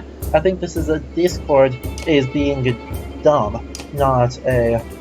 There's anything we can do to fix it. Okay. Probably. Yeah. So, first things first, I am going to run straight forward, and he's going to shield up. Okay, luckily that guy went first, which is good. We're going to try and bust, because right now, obviously you can see if the people with 4 squares can't walk through people with 1, will only take up 1 square. But right now, this guy can reach my archer, and he has enough strength to really mess up her day. So we're going to fix that.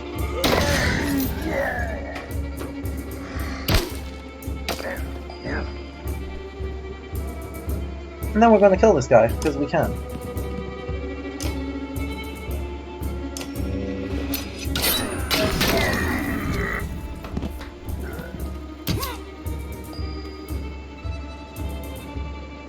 Okay, you need to move up, so we will do that. You can move to there. And then we break your armor. Okay. So yeah. What else can we talk about here? Good, Ale does Ale things. Huh. Adelaide has, like, no move. That's weird. Why does she have no move?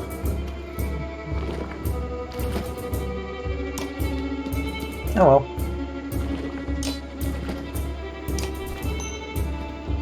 well. Okay, so Helena of Mirrodin, this is the Banner Saga. We were trying to play Dark Souls earlier, but that failed. So, instead we're playing Banner Saga, which is a strategy RPG mixed with Oregon Trail, that was developed by Stoic.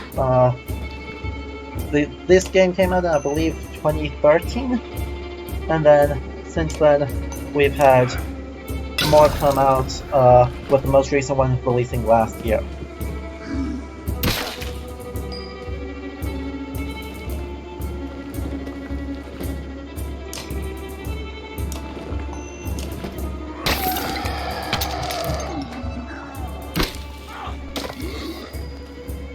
Cool.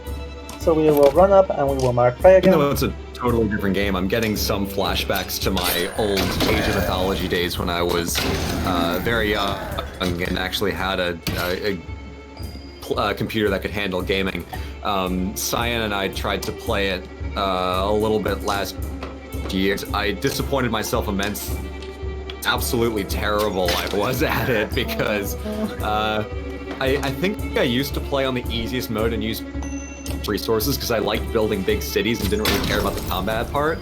So when suddenly I'm either thrust into the middle of a story mission where they give you very specific constraints, or I'm just playing in the regular game on a difficulty that isn't dead easy, I did really bad and it was really funny. So I feel like I would probably fall apart within about playing a game like this, because even though I like the idea of strategy games, I'm often pretty terrible at them. My favorite part of Age of Mythology was just summoning like 50 Canadian laser bears and sicking them on the Spartans. It was great. Oh, Canada. All the laser bears. Yeah. The best. I also liked summoning the Nidhogg just so it would just like wreck shop. So fun. Game is one of my favorite games in terms of just like the effort that they put into the cheat codes, where it's like, look, this is a part of the experience where there's the intended way to play, and then there's just having fun. So we will give you so many tools to just have a great time. And oh my gosh, the laser bears, just getting a Titan from minute one and having him kind of stomp around. The Nidhoggs. You can press one commands to get all of the heroes and just go on like a blaze of glory with only, you know, OP god tier characters and nothing else. Yeah. Those are fun. Sometimes. Good. I really like it when games have like, this is the fun mode. You can play it in a less fun way, in the fun way, because you know.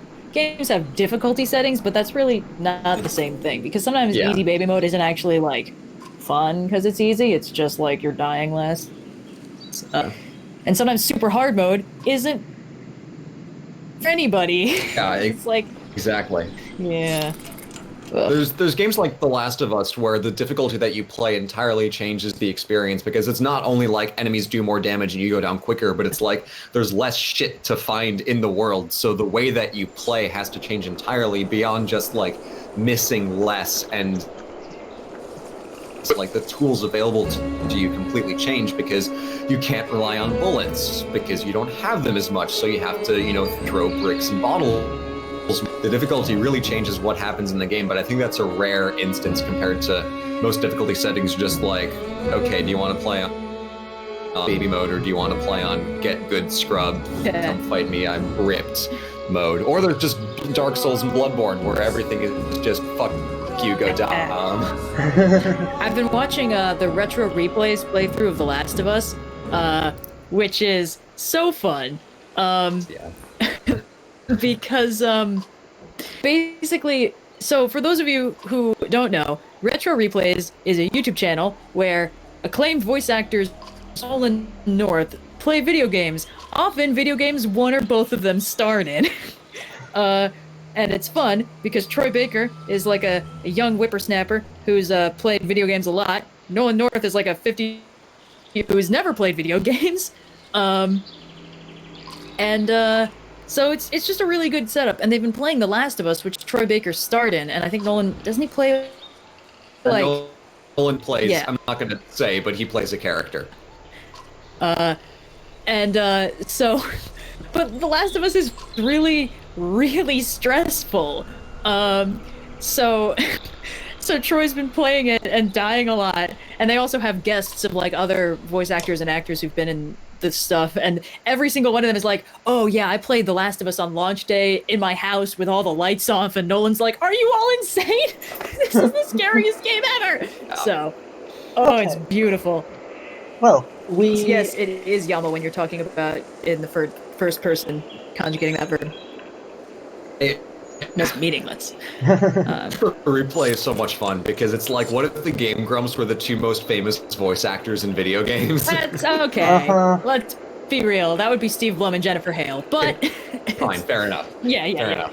Top tier. But, yeah, still very top tier. But, oh my gosh, the amount of fun that they have with their own games where it's like, you know, with with The Last of Us, it's a very different dynamic than what they have on Uncharted, where, you know, Nolan North is badass extraordinaire Nathan Drake, and Troy Baker is like, oh, how did you do this? How did you do this? How did you do this? And Nolan's like rattling off these stories, and Troy is in awe. And then it's like Nolan North is just terrified by everything that's happening. It's a completely inverse experience to Uncharted, where it's like, oh, this is so great, and Last of Us is just pure. Far my favorite. Okay. My favorite part in the Uncharted playthrough is that Nolan doesn't know what the plot is at all, No. but he remembers filming every individual scene. So when so for those of you, I have only played Uncharted 4. I've never actually played the earlier Uncharted games. That's something we could stream at some point. That could be fun. I lent you a copy of the Nathan Drake collection, and then you very generously gave it back to me 2 years later. Yes. Okay, good. You still have it. All right. Yeah, I was worried. I was like scanning. I was scanning my game shelf. Like, fuck, I did give that back, right? Fuck. Yeah, I think we just have the copy of Uncharted 4 that came with my PS4. But so I didn't know about the fucking mutant zombie things, and neither did Nolan. Nolan didn't remember there were mutant zombies. That's right. Slippery naked guys, as they say. Slippery naked people. So Nolan was like, what the fuck are these things? And then halfway through he was like, oh hey, I remember mocapping this scene. And it's like, yeah. Anyway, yeah. Yeah, I mean, those are good times. Yes. Yeah. And by the way, Uncharted is another game series I do intend to play here on the channel at some point, because Nathan Drake does just know a lot about history, even though he mostly steals it. And also, it's fun. But yeah, we did just miss something really interesting with you guys talking. We just passed the first Godstone in the game, which is a runestone shrine dedicated to the god of hunting. Sadly, we can't go back to it. It was just there for a limited time, and it just went completely past. But when you were saying that, that is a much more traditional Scandinavian art style. We'll see a few more of those cut throughout the game, even just in the next in this last hour and a half or so that we'll be streaming. We should see the second one. Sweet.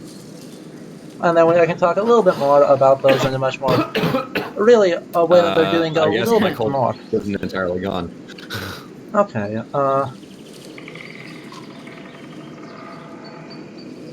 we're going to let people join us because, yeah, we got more supplies off of it. It worked well for us. Definitely not going to cause problems. Hey. But yeah, as you can see, like, as we're going each day... I think that's what's going on. What? What do you say, Red?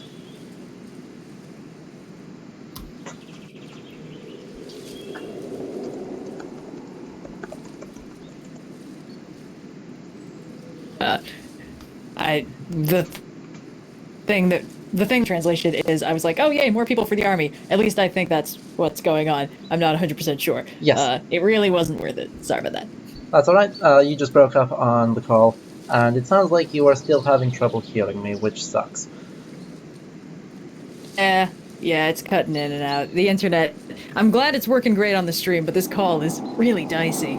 Yeah. I can hear Red, and Adam, I can hear like half of what you're saying. So sometimes I like hear half of a sentence, and later I go, okay, that's what he said. But then it's past, so it's tough. I mean, the good news is that your setup is great. Now it works. We got it figured out. We got the double looping. We solved the echo. It's just that this Discord call that's being finicky, and the quality is always a lot better than when I do the streams and we kind of play it on my microphone on my computer and then shove it back into another. But Discord will be Discord. But oh well, it sounds good on the output, so that's what matters. Really, all that matters, yeah. Good. Okay. Yep. We did get a new item.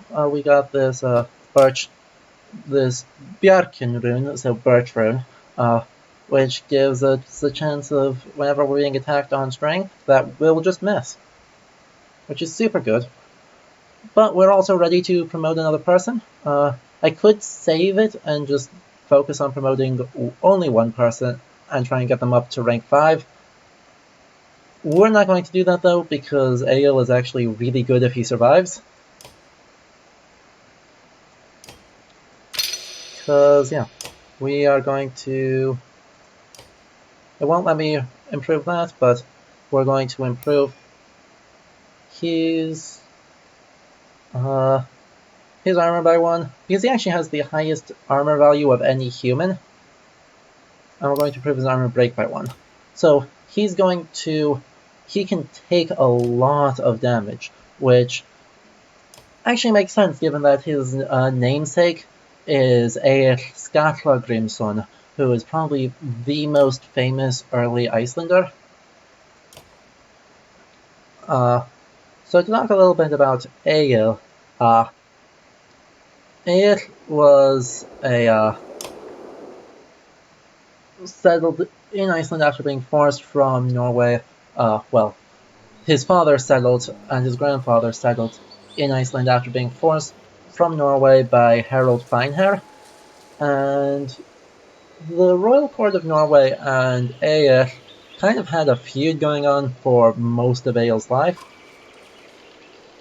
Up to the point where the Egil Saga attributes Jarl Eric Bloodaxe's exile to Orkney to Egil cursing them in a magic ritual involving slaughtering a horse and putting its head on a pole.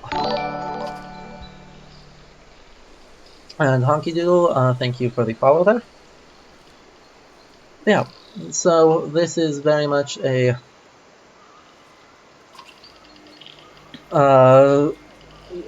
giving the same name as some of the strongest in some ways. Not physically strongest, that goes to Grettir, but certainly like one of the most famous of all Icelanders is really kind of leaning into him, making him someone important and making him someone strong. Eir was a really powerful warrior and certainly magically skilled, but also did a hugely talented poet. Supposedly gave his first poem when he snuck into his father's party and got drunk at the age of 3 and just started roasting people. Which is really fun. So yeah, this is just kind of a way, a little reference they're putting in. Obviously this Egil has actually very little to do with Egil Skallagrimsson, and of course there were other people named Egil, but it is just a little reference that they put in that is kind of cool. Also, shoutouts to his iron shield, that's why he has such a huge armor stat. It's just straight up pulling what Beowulf did. It's another little reference to Germanic myth that the game devs are doing. When he goes to fight the dragon at the end of Beowulf, obviously Beowulf makes a special shield out of iron to try and protect him. It melts, but hopefully this Egil has better luck than Beowulf. Speaking, how accurate is the setup with the kinds of arms and I guess limited armor that they're using compared to like what you would find historically? Because to my eye it looks pretty. I also know that my is colored by popular culture, so I know some things, but I don't know a whole lot. Would full iron shields like, or would it have been mostly? Would it have mostly been like hides and leather, like yeah, that? So the usual like standard shield in the Viking Age would be made out of lindenwood or possibly ash if they didn't have access to linden. So, but they were a center boss shield, so like you can see on the very bottom of the screen with that big round thing in the center, that's accurate, but the rest of it, if it was fancy, it would be wrapped in soft iron, otherwise it would just be nailed together wooden boards. And they were designed to be perishable. You would cover them in linen to help make them last a little longer, but there's a short story, or fauter, much like a saga, that actually describes a duel between two people where they went through 3 shields each, just because that's how little shields were designed to last. Like, they were designed to protect you, and then they get splintered and broken, and that's okay. You just make another one, because they're just wooden boards. Yeah. Also, he has a huge crush on Alette, Rook's daughter, so this conversation is going to be awkward.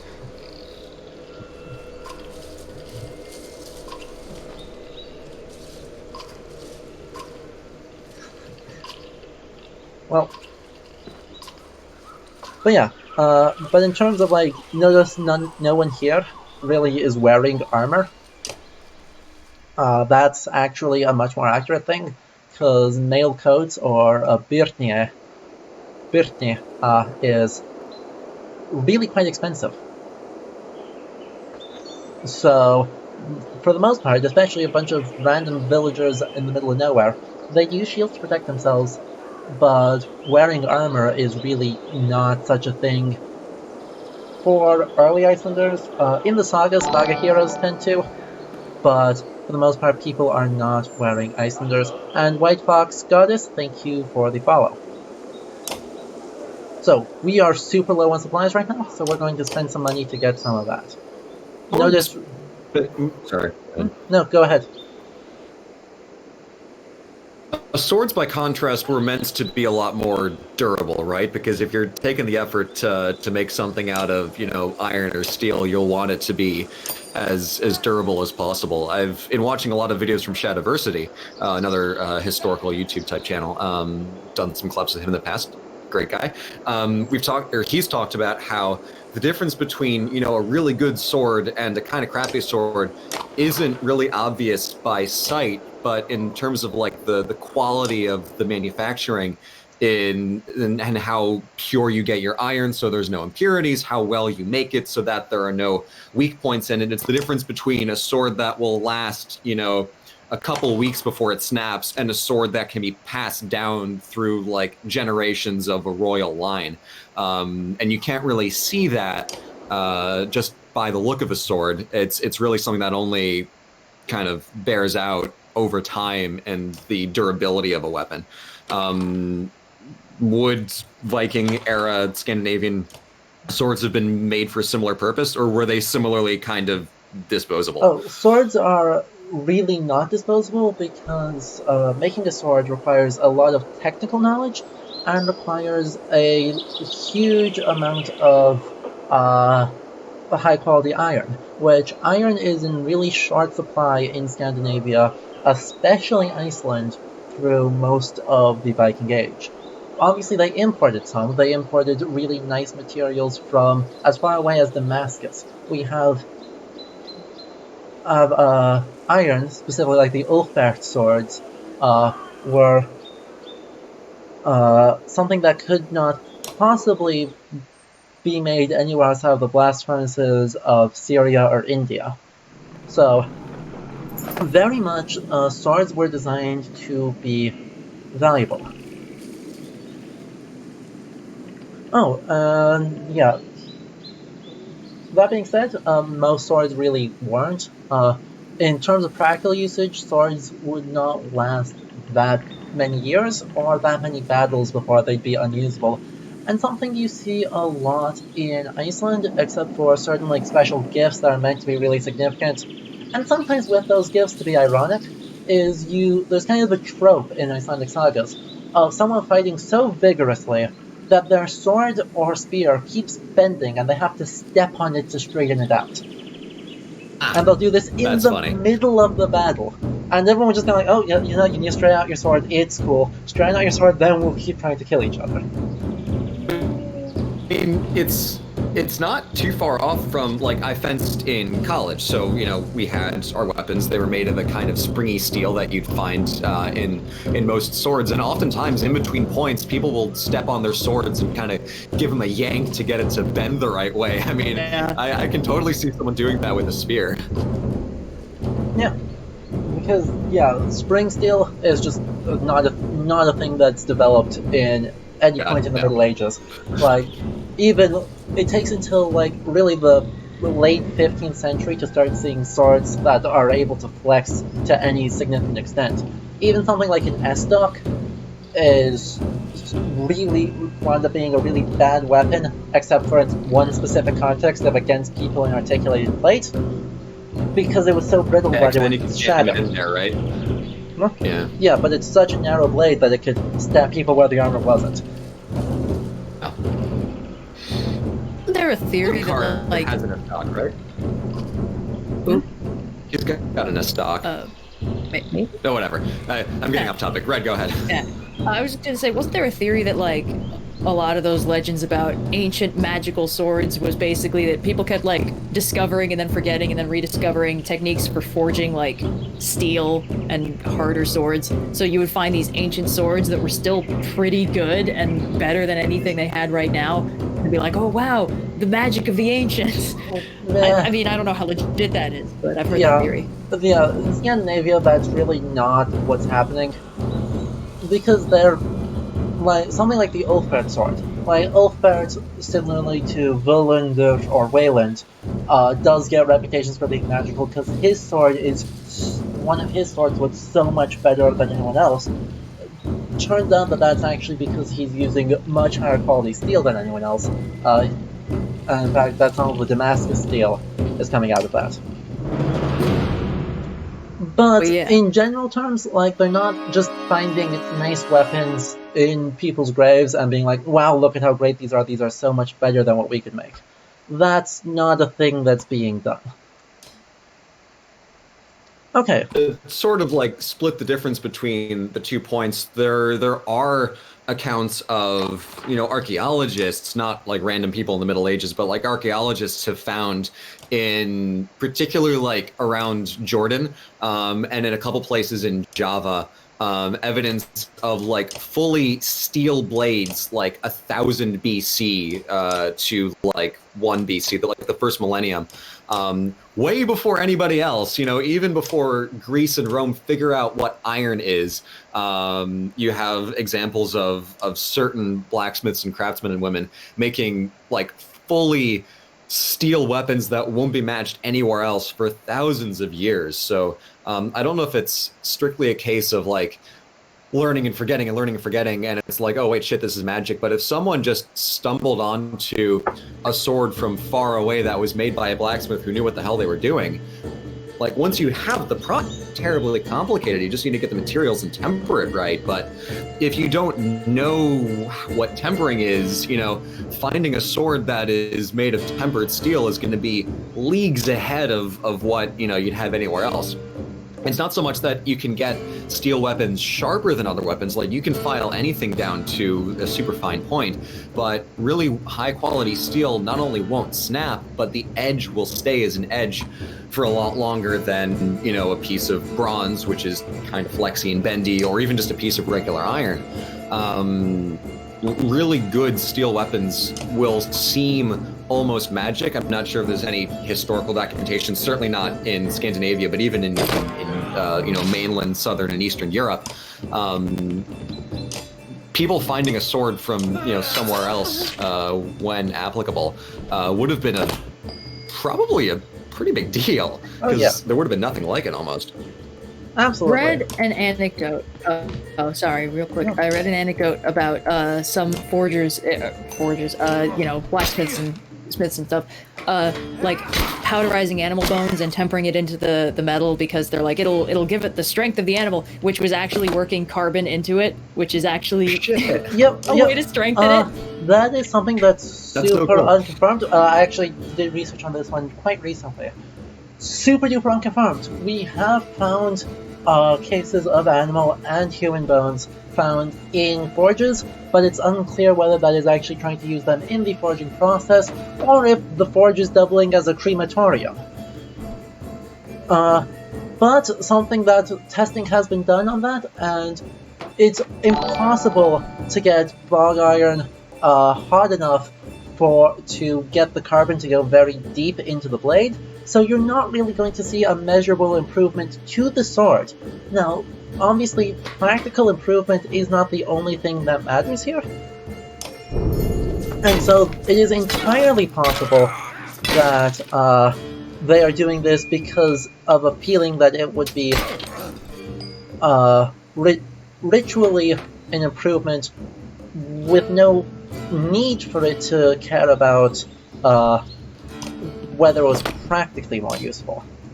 So it still is entirely a possible thing, but there's plenty of alternative explanations for the evidence we are finding that makes this maybe not as clear-cut as we want it to be. That makes sense.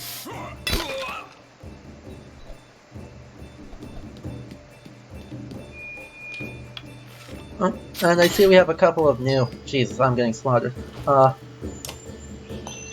Anyway, we have a couple new people, so hi Darken Warrior, and for Labradoodle, this is the Banner Saga. I am getting my ass handed to me in this fight right now, because unfortunately, people are going to start losing.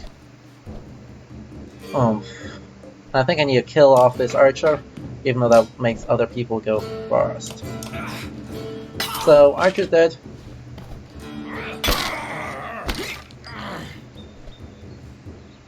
Okay, unfortunately, Ivor also can't reach anyone else, so we're going to just kill this guy. And he's going against... Cool. We're gonna bust up some armor here. And yeah, we're just gonna keep going. There's another mechanic in this game, where if two people stand next to each other... I'm doing so badly. If two people stand next to each other, then they are...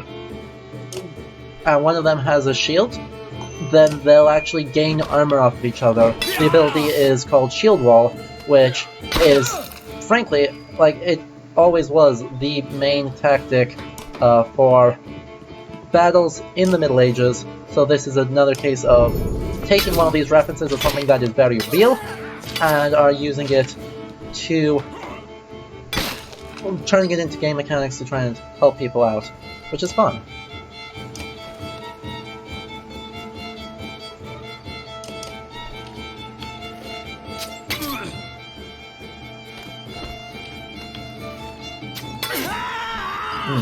I might actually... someone might drop this time. I think... Nope, actually no one's at risk. Okay, that was close. Hey.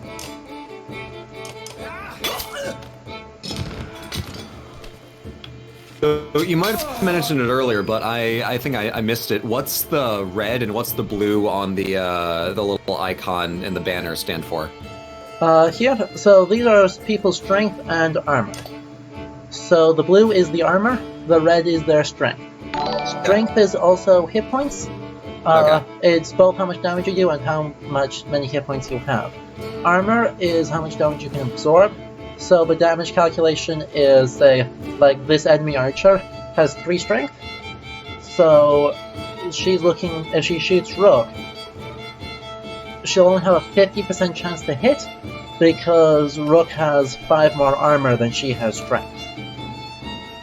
Sadly, I also just lost someone, which lets me talk about injuries, because one of the brothers I just got, I did not check how much morale the archer had, and so she was able to burn her morale, which is the gold star on top of it, to do more damage to him than he could do. So yeah, I fucked up there, and I lost someone. Which sucks, but we're going to murder her in revenge now.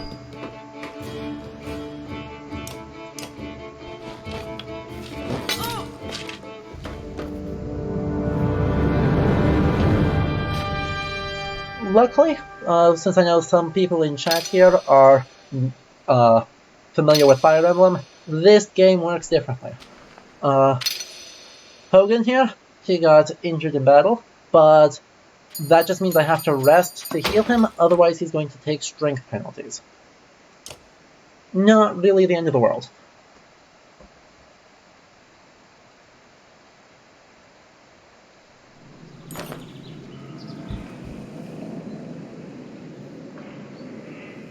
Yeah.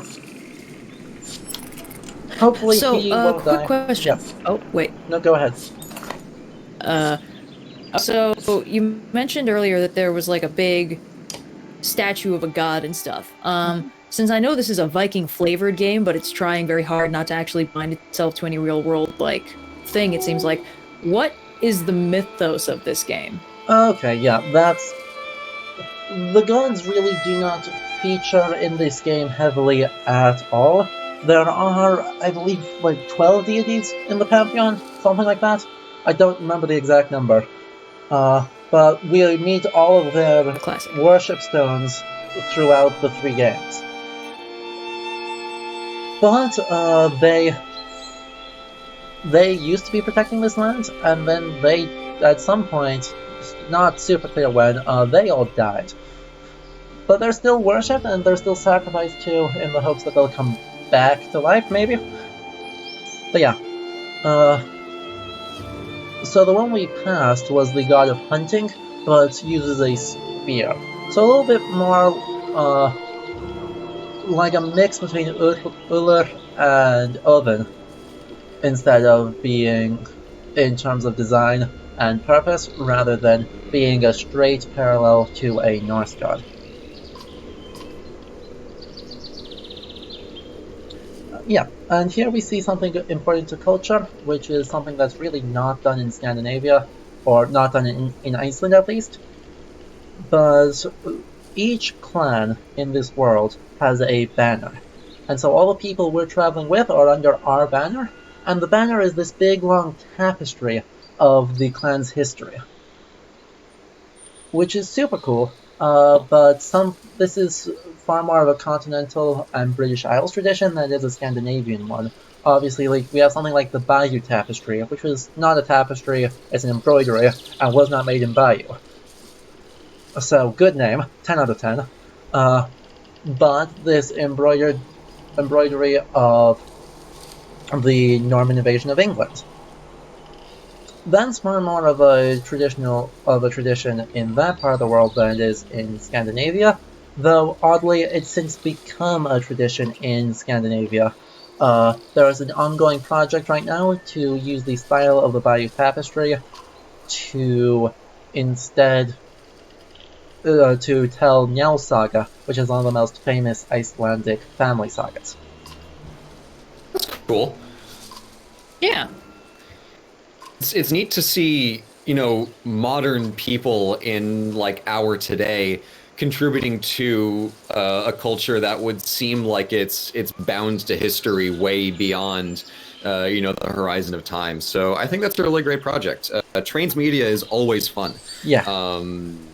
And you know, it seems like, oh, it's weird that we're doing this now in the modern day, but yeah, like, you know, on paper it seems weird that Dante's writing about, you know, heaven and hell in his modern day, but now it's like this big important thing. So I think it's never too late to contribute to a cultural tradition. I think that's really cool. I like the idea of that project. Yeah.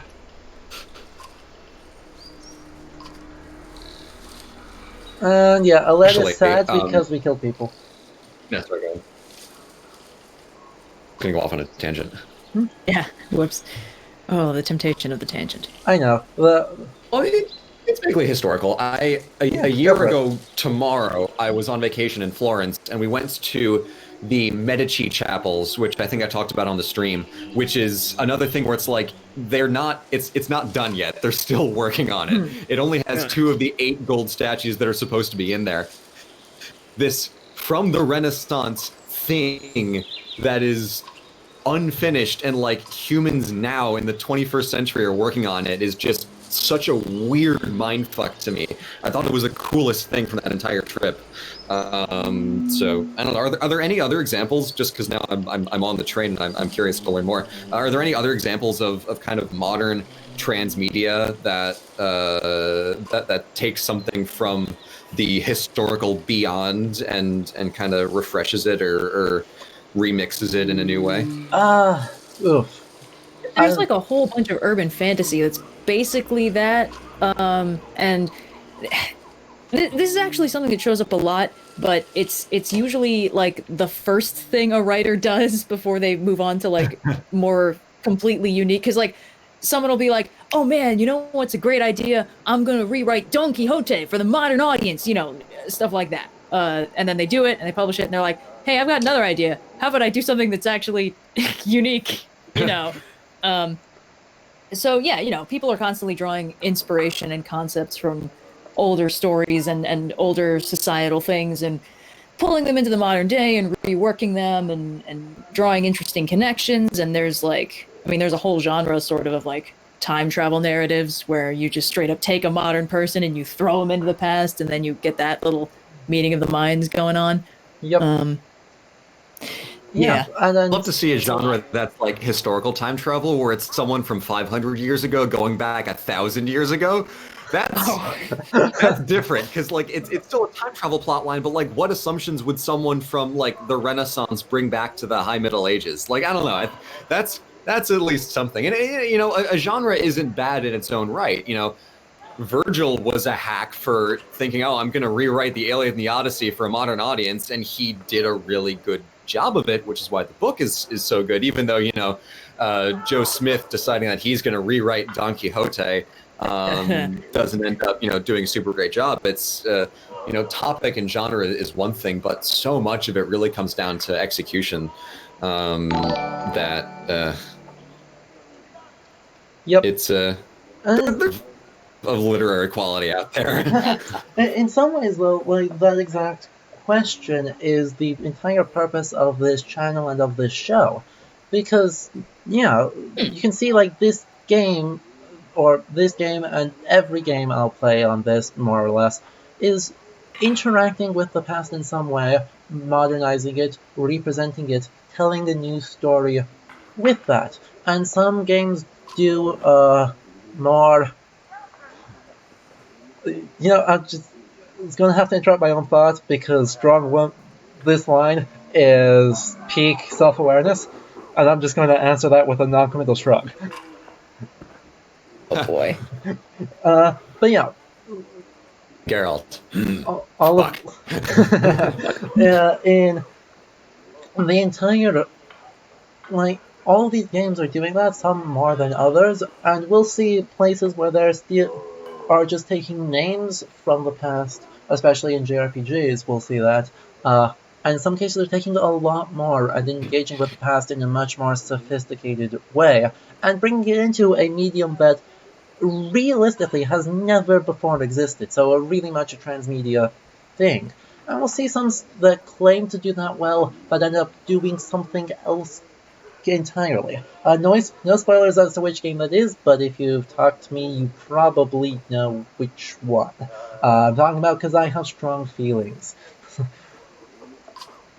Yeah, but It'd be a spoiler for me to talk about the game that we streamed together last year and why I think that's a good example, or would that be spoilers? no, you can talk about God of War. That's perfectly fine. Cool. I think God of War, especially God of War 4, is a really interesting example of that done super well. And again, you're right. You know, my question of like, I wonder if there's any modern media that takes from the past. Yeah, like every mythological video game ever. You're right. I think God of War is so great, not only because it's just, you know, it's a Norse mythological setting and there are all these characters around, but the way that they interact is done because the world is aware of how things are supposed to work. And then when things don't go that way, the characters freak out. Like when Ragnarok starts happening early, you know, the dwarf, the blacksmith brothers are like, shit, fuck, because they know how these things are supposed to work, and it's getting twisted. So even though it's not following, you know, correct typical Norse mythology, the fact that it's aware of what it should be and uses the difference that they make for the game and this new inclusion of Kratos in a mythologically aware and intelligent and deliberate way, I think is a great example of mythological remixing and modern storytelling in a way that the earlier God of War games, where it's just, yep, Kratos gets mad and kills the gods, that was pretty hollow. It was all just like, oh, here's a character, here's a character, here's a character. And the way they interact is almost not even slightly explored, where you'll have, you know, a bunch of different, you know, Greek cities. Like you go to the city of, you go to, you know, right next to super ancient before.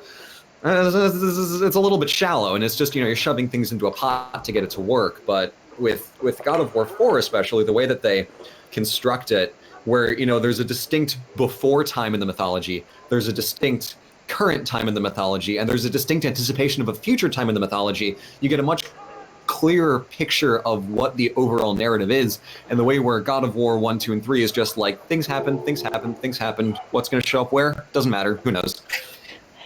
There's an intriguing possibility for what they're going to do with the next God of War game, because, as we've discussed, this isn't following Norse mythology basically at all, because it can't be, because Loki's a little kid and hasn't actually done anything yet. Yeah.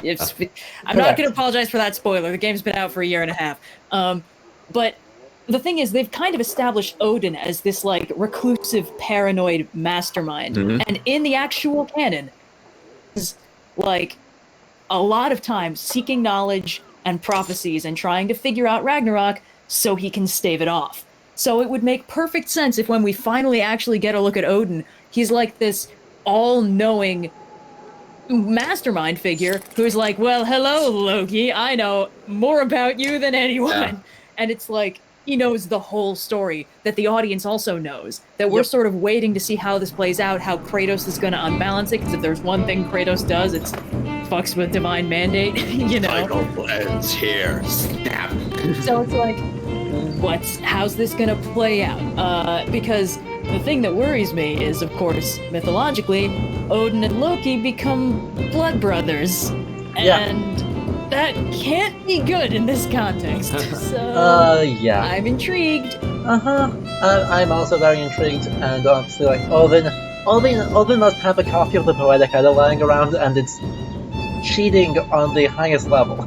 But, yeah, that's something that's going to be really interesting to see, and obviously, like, the team at Santa Monica really did their research to try and get into it.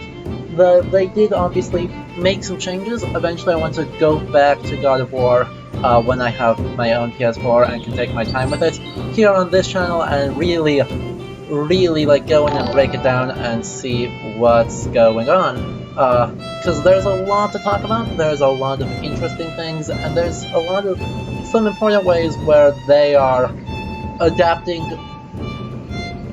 changing the mythology and changing the social relations in the mythology, and doing so in a way that actually reflects later medieval ideas about the Norse past that we have access to, which is pretty cool. But we're going to change tack from that, though obviously there's like a lot more to talk about, because I want to go through with the one that we just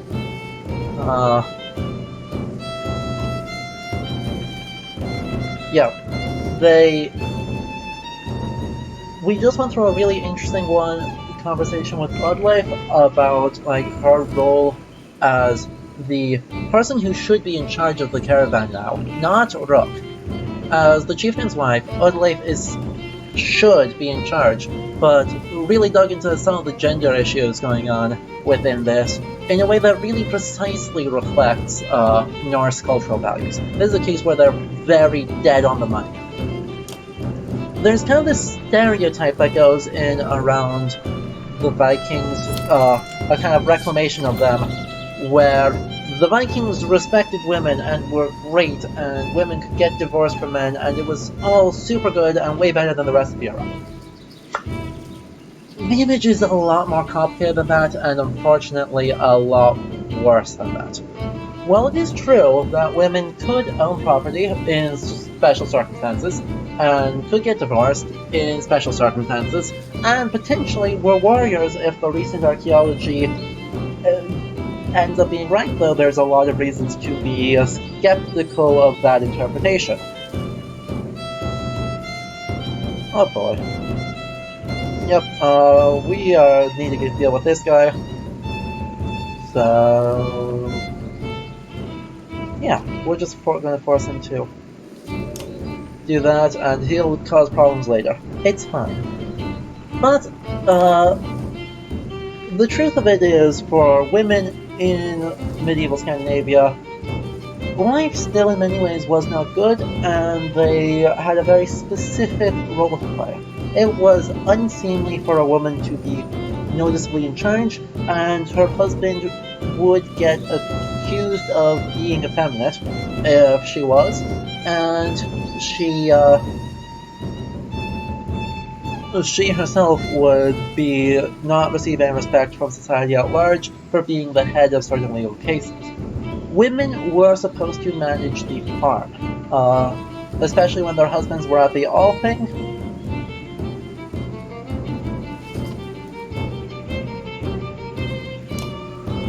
Okay, so I just kicked that guy out.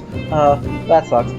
But women were supposed to manage the farm. Once a strong, thriving city, the walls This of Frostweather now means just that they keep were the to howling manage winds like at bay. their family members, the With luck, tenant they farmers hold and the out slaves that against they dredge had, as well. but they could not do any legal cases or fighting. What they were supposed to do also is incite men to violence, specifically to defend the family's honor and to defend the men's honor. There's pretty much every saga of Icelanders, well, not every, that's too strong, but very many of them have a female character that incites one of her thralls or one of her tenant farmers to go start a feud with someone based on a personal grudge. And often this also includes family members and husbands. In Laxdale Saga, Gudrun ends up inciting all of her brothers to go kill the person that she was actually in love with because she was jealous of him. It's very complicated. That's an excellent saga, but summarizing it here is not appropriate.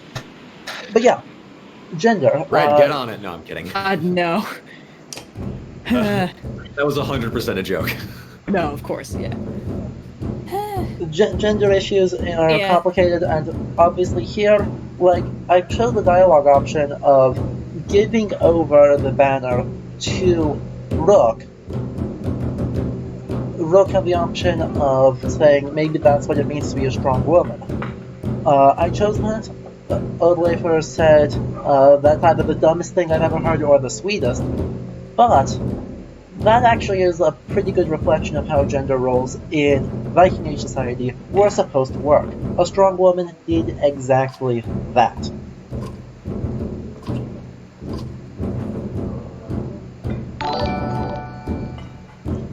And thank you, Nolan, for the follow.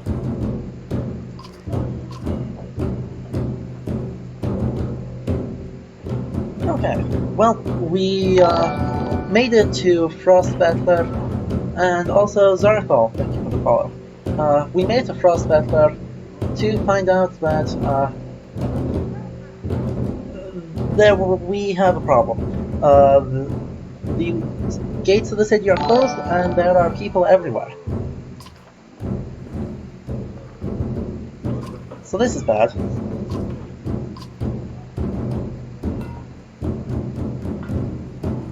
Yeah. Do you guys have any thoughts, comments on anything that there, or also chat? Do you guys have any questions that you want answered? As far as the Viking history goes, what I could hear, what wasn't cutting out, I was hearing some of you on the Discord, some of you on the stream. Yeah. I'm used to the perception of like, oh yeah, women could be Vikings too. So I'm a little surprised to hear your explanation of how it wasn't always really like that. But I was going to offer another, I guess, a question of how accurate then is the portrayal of, you know, oh, we found skeletons and remains of people in Viking bands who were not, you know, pasty white Scandinavians. We found people from, you know, the North African coast, or people from, you know, Far Eastern Europe who don't look, you know, like the rest of Scandinavia would. I've heard of, you know, Black Vikings, Arabian Vikings, and I don't know if those are exceptions or if those were more common, but that's actually that was my only question. I just wanted to say that that is always the question: is this the exception or is it the rule? And in this specific case, there is such a strong bias in the in the perception of how the society must have been. I mean, there's a reason why some of the weirder, like, white supremacist groups latched onto their fantasy version of what seems like the most white option available. So whenever they're like, hey, we found another black Viking, or hey, we found the Vikings made it to yet another non-Scandinavian country and like got married and brought back family and stuff. Yeah. There's a lot of people who are like, well, I mean, that's got to be, you know, the edge case. You know, we only have so much to go on, and you know, it's one of the principles of any kind of archaeological or anthropological thing. It's like you only have what you have to work from, and you don't know what's the exception and what's the rule. And something like this, it seems like, you know, call me crazy, but it seems like the world-traveling, rampaging society that basically just traveled ridiculously far pretty indiscriminately and had a habit of shacking up and trading and all that might not have stayed as theoretically isolationist as the image is, but again, we literally only know what we have, and even then, like Adam kind of brought up earlier, there's a lot of ways to interpret a warrior's grave with a woman's skeleton in it. Oh, yeah. What does that mean? Did you just bury everyone with weapons, or was it like a metaphorical thing? Did she actually kick ass and take names? And also, gendering skeletons, not as easy as people think it is. So, yeah. There's all kinds of things that could have happened. Did a woman fall into a pit while carrying 60 swords at once? Yeah, obviously the big famous case there is the Birka burial that was found, 2 years ago now? And so I've actually, heard one of the archaeologists on the team talk about it. Neil Price, who is an absolute legend in the field of Scandinavian studies, and just, he is ridiculously well respected. But, yeah, when talking with him, that one was actually a really interesting case because they did the genetic testing. This is someone with XX chromosomes. That doesn't necessarily mean woman. Remember, trans rights, trans people exist. This may be a case of that. But interpreting that is really hard to demonstrate. But this is someone who was genetically female, buried in a region with warrior graves, and that has been identified as a warrior for 100 years. I want to cut into that person in the chat. Yes, obviously there's an archaeological way to discern gender depending on the size of the hole in the pelvis. However, it's not universally accurate. Also, the pelvis doesn't always survive. The pelvis and old bones really often get shattered, and then you cannot tell. If you don't have the pelvis, you look at the skull. If you don't have the skull, you are boned. No pun intended. Actually, that's a lie. Definitely intended. But the point is, gendering the pelvis is the most reliable. But even then, there's all kinds of human variation. 1% of the population is somewhere in the intersex spectrum, which is its own thing. There's also trans people who always existed in their own ways. And what this means is that you look at the pelvis and you're like, this person was probably female, maybe. And then you look at the skull and you're like, of the 5 regions we look at, 3 of them are more female than male, so we'll assume it was probably female, but also strong. As one of them myself, I can say with certainty that you can't always tell from the skull. So basically, archaeology, whenever they say, we found a woman's skeleton, it's like, all right, you found a skeleton with a pelvis that had a hole in it that was about 2/3 larger than it could have been. So we think it was a woman, but we don't know. Yeah. There's always, a dozen different explanations, and it's not about... The thing is, it should be about choosing the most likely one, what's the... Occam's razor, I think? So, yeah, the one that makes the fewest assumptions is most likely. The thing is, weird shit happens. People live all kinds of unique lives. You cannot tell if it's was this a woman warrior? Was it, was this a person who lived their whole life as a man because they didn't have genetic testing and they just grew that way because that's how it happens sometimes? Or, did they pull a Mulan? Were they in disguise? Or were women warriors actually a thing that happened? Was that cool? and you don't know. Because maybe women warriors weren't a socially cool thing, but this was the edge case, the standout one who was like, fuck you guys, I'm going to war. Any of these things could have happened. Every single skeleton we find was a unique human, could have done all kinds of crazy things. And then the archaeologists and the anthropologists have to put it together and find the most probable reason for this site that they found to exist in the way it does. And then they have to report that. And it's never going to be 100% accurate, and it's always this... Anyway, Jesus, sorry. Yeah. Apparently I have a lot of thoughts about this. To take an extreme example from very recently, like last month there was a discovery of a XX chromosomal skeleton in a famously male-only monastery in Meteora in ancient, in like medieval Byzantine Greece. And all of the archaeologists are like, oh my god, how did a woman get into this monastery? This makes no sense, it's impossible, there were no women allowed. And then someone shows up like, hey guys, do you know that transgender people have existed for all of humanity? And they're like, oh, shit, right. Yeah, that's also a possibility. Cool. So and it's like options. The entire team, published their findings before anyone said, hey guys, if you think about this for more than 2.5 seconds, you'll consider this other option.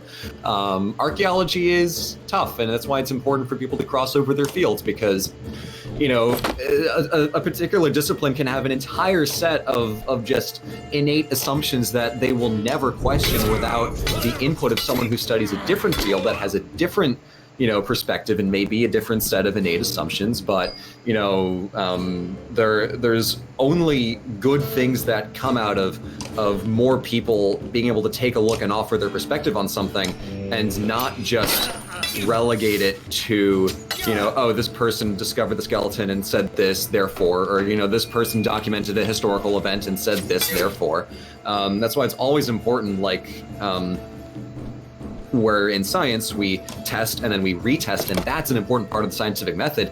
History should be much the same way, where just because you have something given to you, you have to question it rigorously, and that's the most important part of history. Even with an event as well documented as World War II, I saw a really good video from a channel called Potential History that does a lot of World War II stuff, talking about how a lot of the history of the Western Front was written by German authors who had only every reason to make every bad decision somehow Hitler's fault. So we have this pervasive narrative that, oh, every bad thing that happened in Germany in World War II on the Eastern Front was Hitler's fault, when it's just everyone passing blame to the easiest dead guy in the room. So even something as recent as that, we have to go back and question our assumptions, because, oh yeah, every single person who's writing a memoir had this specific bias they'd want to account for. You have to question that and not just accept it as like, oh, they said this, so it's got to be right. Again, I also have a lot of thoughts on this, and in a slightly different flavor of that. Theme of what we do and why we talk about how doing your own research is so important. I did want to say real quick, this isn't like this kind of crippling over specialization, as Necros7, good term use, said. It's that when you go into archaeology and anthropology, you learn archaeology and anthropology, but the tricky thing is, in order to be good at either of those fields, you kind of need to have a broad strokes understanding of how all societies and groups of people function and have functioned historically. And so you kind of get a crash course in like world history and civilizations, and like, oh yeah, there's a civilization that does things like this, and there's the civilization that does things like this, and there's evidence that this kind of like... And this is all built on the work of previous generations of archaeologists and anthropologists, who were mostly wealthy white men, so there's already this thick layer of bias in all the texts you learn. And there's this very interesting thing that happens, where a lot of the time, they'll be like, yeah, we keep finding these specialized things, we have no fucking clue what they do, or we read this thing, and we don't know what it means. And there are two main examples I can think of. One of them was, they kept finding these, like, polished ribs in like places where like leather work was done, and they were like, the hell is this? And then they finally thought to ask a modern leather worker, who was like, oh yeah, that's like a burnishing tool, you use it to like stretch out the leather when you're tanning it. And we use bone because it's the best material for it. Everything else breaks or degrades, but bone just kind of polishes itself smooth and keeps working. That's why we're still using bone tools today. And they're like, what the fuck? And then God, there was a hairstyle thing. It might have been in ancient Greece, but I don't remember specifically. Sorry, guys. Where they were describing these like hairstyles that were done, and there was a word used that was translated as like needle. Like, we used a needle to make these hairstyles. And they're like, that's absurd. I have no fucking clue what this means. And then some lady was like, hey, what if we take it literally? And she tried to recreate the hairstyle using a bone needle to sew her hair kind of into this complicated braid pattern. Wouldn't you know? Worked perfectly. So sometimes, sometimes you take what they said at face value and you ask the people who are actually qualified in the very specific field you are studying the history of. But when you're an archaeologist or an anthropologist or in that field, the impulse is, I have to know everything in the broad strokes, but history is made in the details. So you have to look small. And it's so interesting. And the number of like stupid assumptions about discoveries that nowadays it's like, are you kidding me? It's really obvious that this person might have just been this thing that we now know is just a thing that people can be. I mean, it's like practically a joke where it's like, oh yes, this 18th century man and his close male best friend who he lived the rest of his days with and slept in the same bed as, and they had many letters together. Clearly, best friends for life. Tragically, neither of them ever married, and you're just reading it like, are you fucking serious? But that's why, again, jumping back a little bit, modern iterations of classical ancient stories. The Song of Achilles is one of the best, ancient Greek narratives that exists, because it so deliberately is a retelling of the Trojan War from the perspective of Patroclus that holds no punches about how gay they were and what kind of a relationship they had, where it came from, how it evolved, where it ended.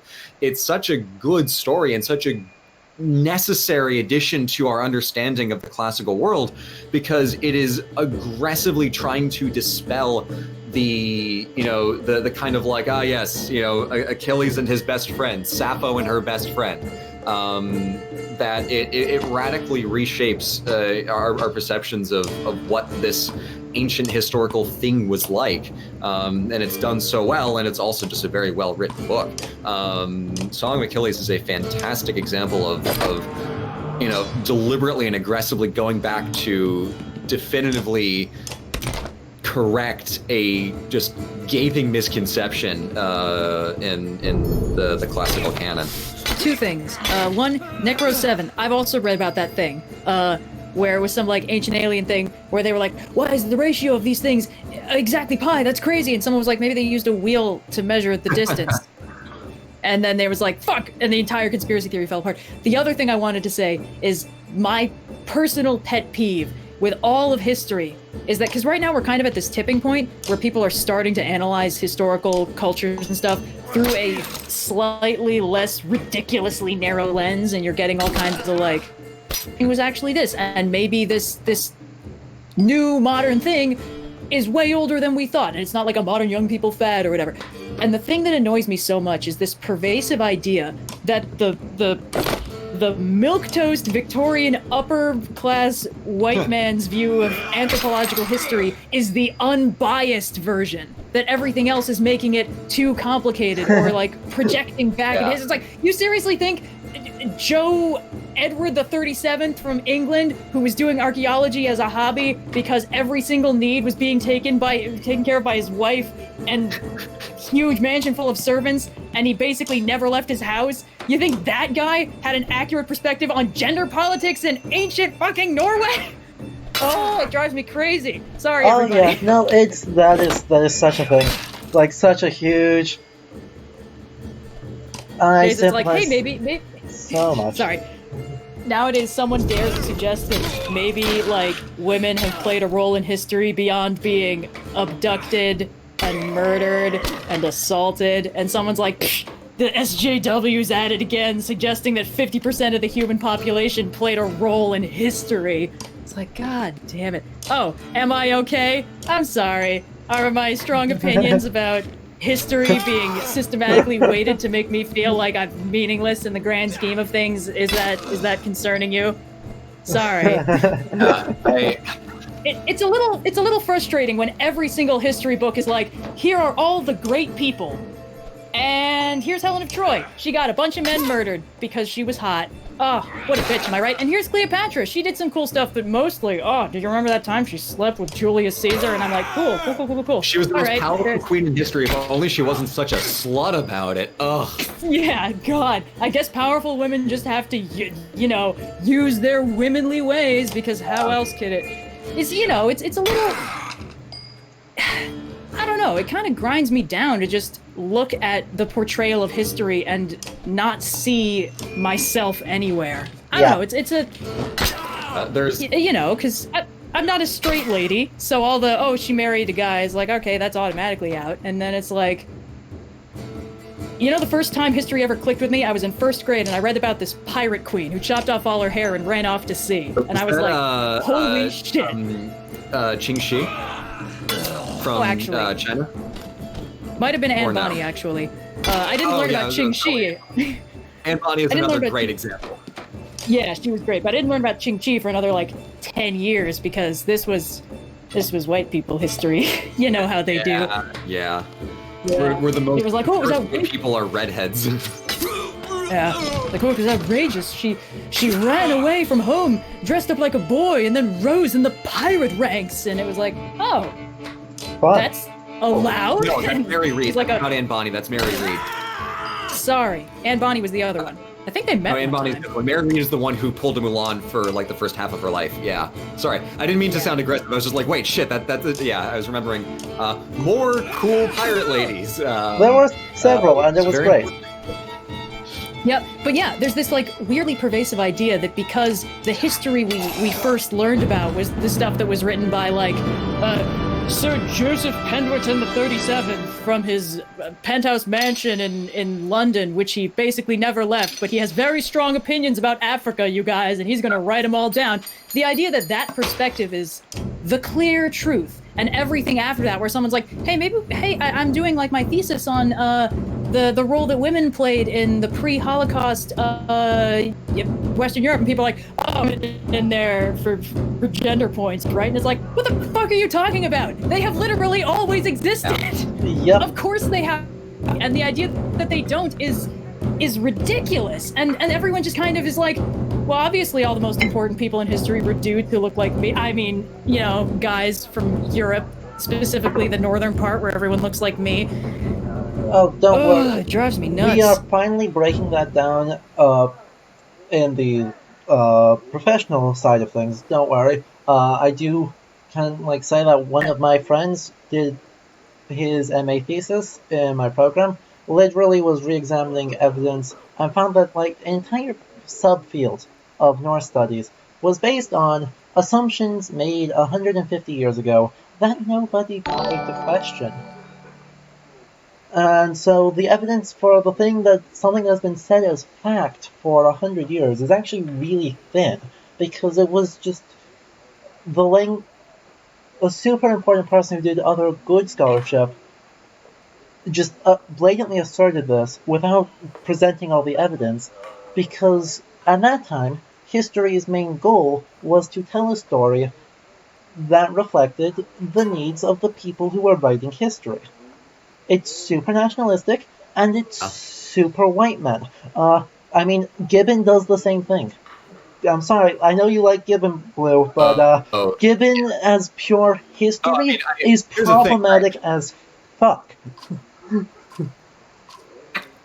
No, you're exactly right. Gibbon, the joke that my history teacher said is that is a great example of someone who is completely detached from reality, because he was a member of between the years of 1776 to 1786 and spoke exactly 0 times during a pretty busy point for the British Parliament when America was having its whole revolution business. That's the guy you want telling your British. I like Gibbon because he's very... That sounds nice. And his history has some useful qualities to it in terms of maybe we should consider it as a story, but academically and no, he is definitely part of the problem there, and I am going to be the first person to agree with that sentiment. I want to say, I actually do think overall, I'm obviously I do overall think that the reason why I'm cranky about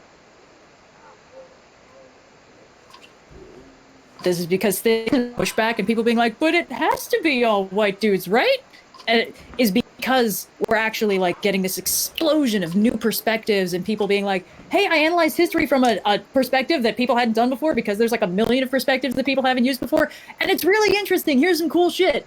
And everyone's like, oh my God. So this is the kind of thing where the fact that it's getting this much pushback and, you know, so frustrating is because overall, shockingly quickly. So overall, I am quite happy with how archaeology and anthropology are changing.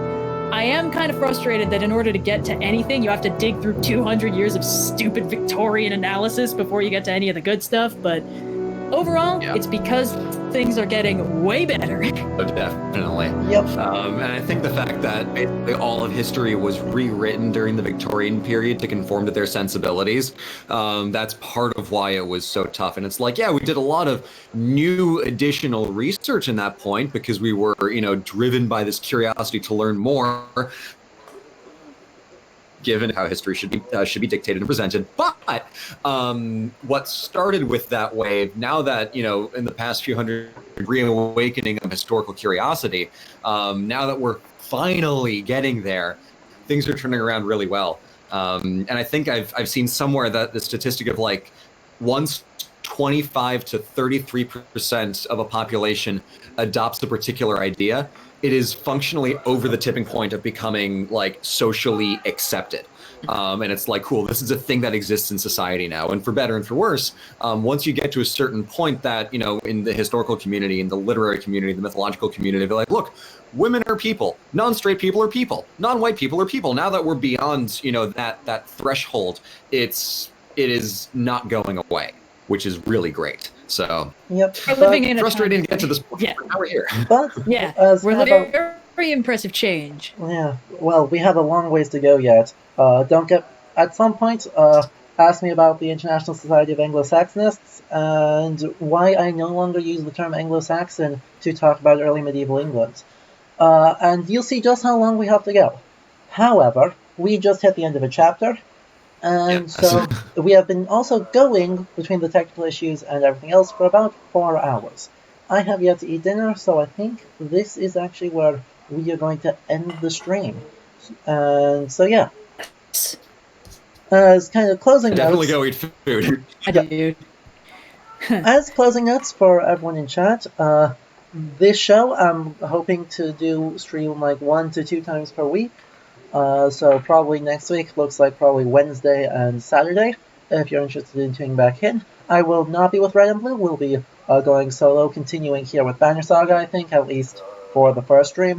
To get a little bit farther into that, talk about it a little bit more, and then we can see what you guys want. If you want to be notified when I'm going live and general updates, make sure you follow me on Twitter, at Ludohistory, and follow me here so you also get notified. Thank you so much, Red and Blue, for joining me. Obviously, none of this would have happened without your guys' advice and encouragement. So, I'm incredibly grateful, and yeah, thank you all so much. Thank you, and thank you for having us. We're glad that we could help you start this off. I think this has potential to be something really, really great because you've got, you know, I think has the potential to be really, really special and talk about things in a way that isn't discussed enough. So we're really excited to see where this goes for you. Awesome. So yeah, also this VOD will be uploaded to YouTube, and it should be kept here on Twitch for the next 2 weeks. So, if you want to see it, I'm only going to upload the VOD that actually worked. So yeah, we're going to export that to YouTube in the next couple days, and it will be YouTube channel Ludohistory, so same as the Twitch name. So yeah, I hope you all enjoyed the launch. We apologize for the technical issues. Hopefully those should be better soon. Hopefully. But yeah.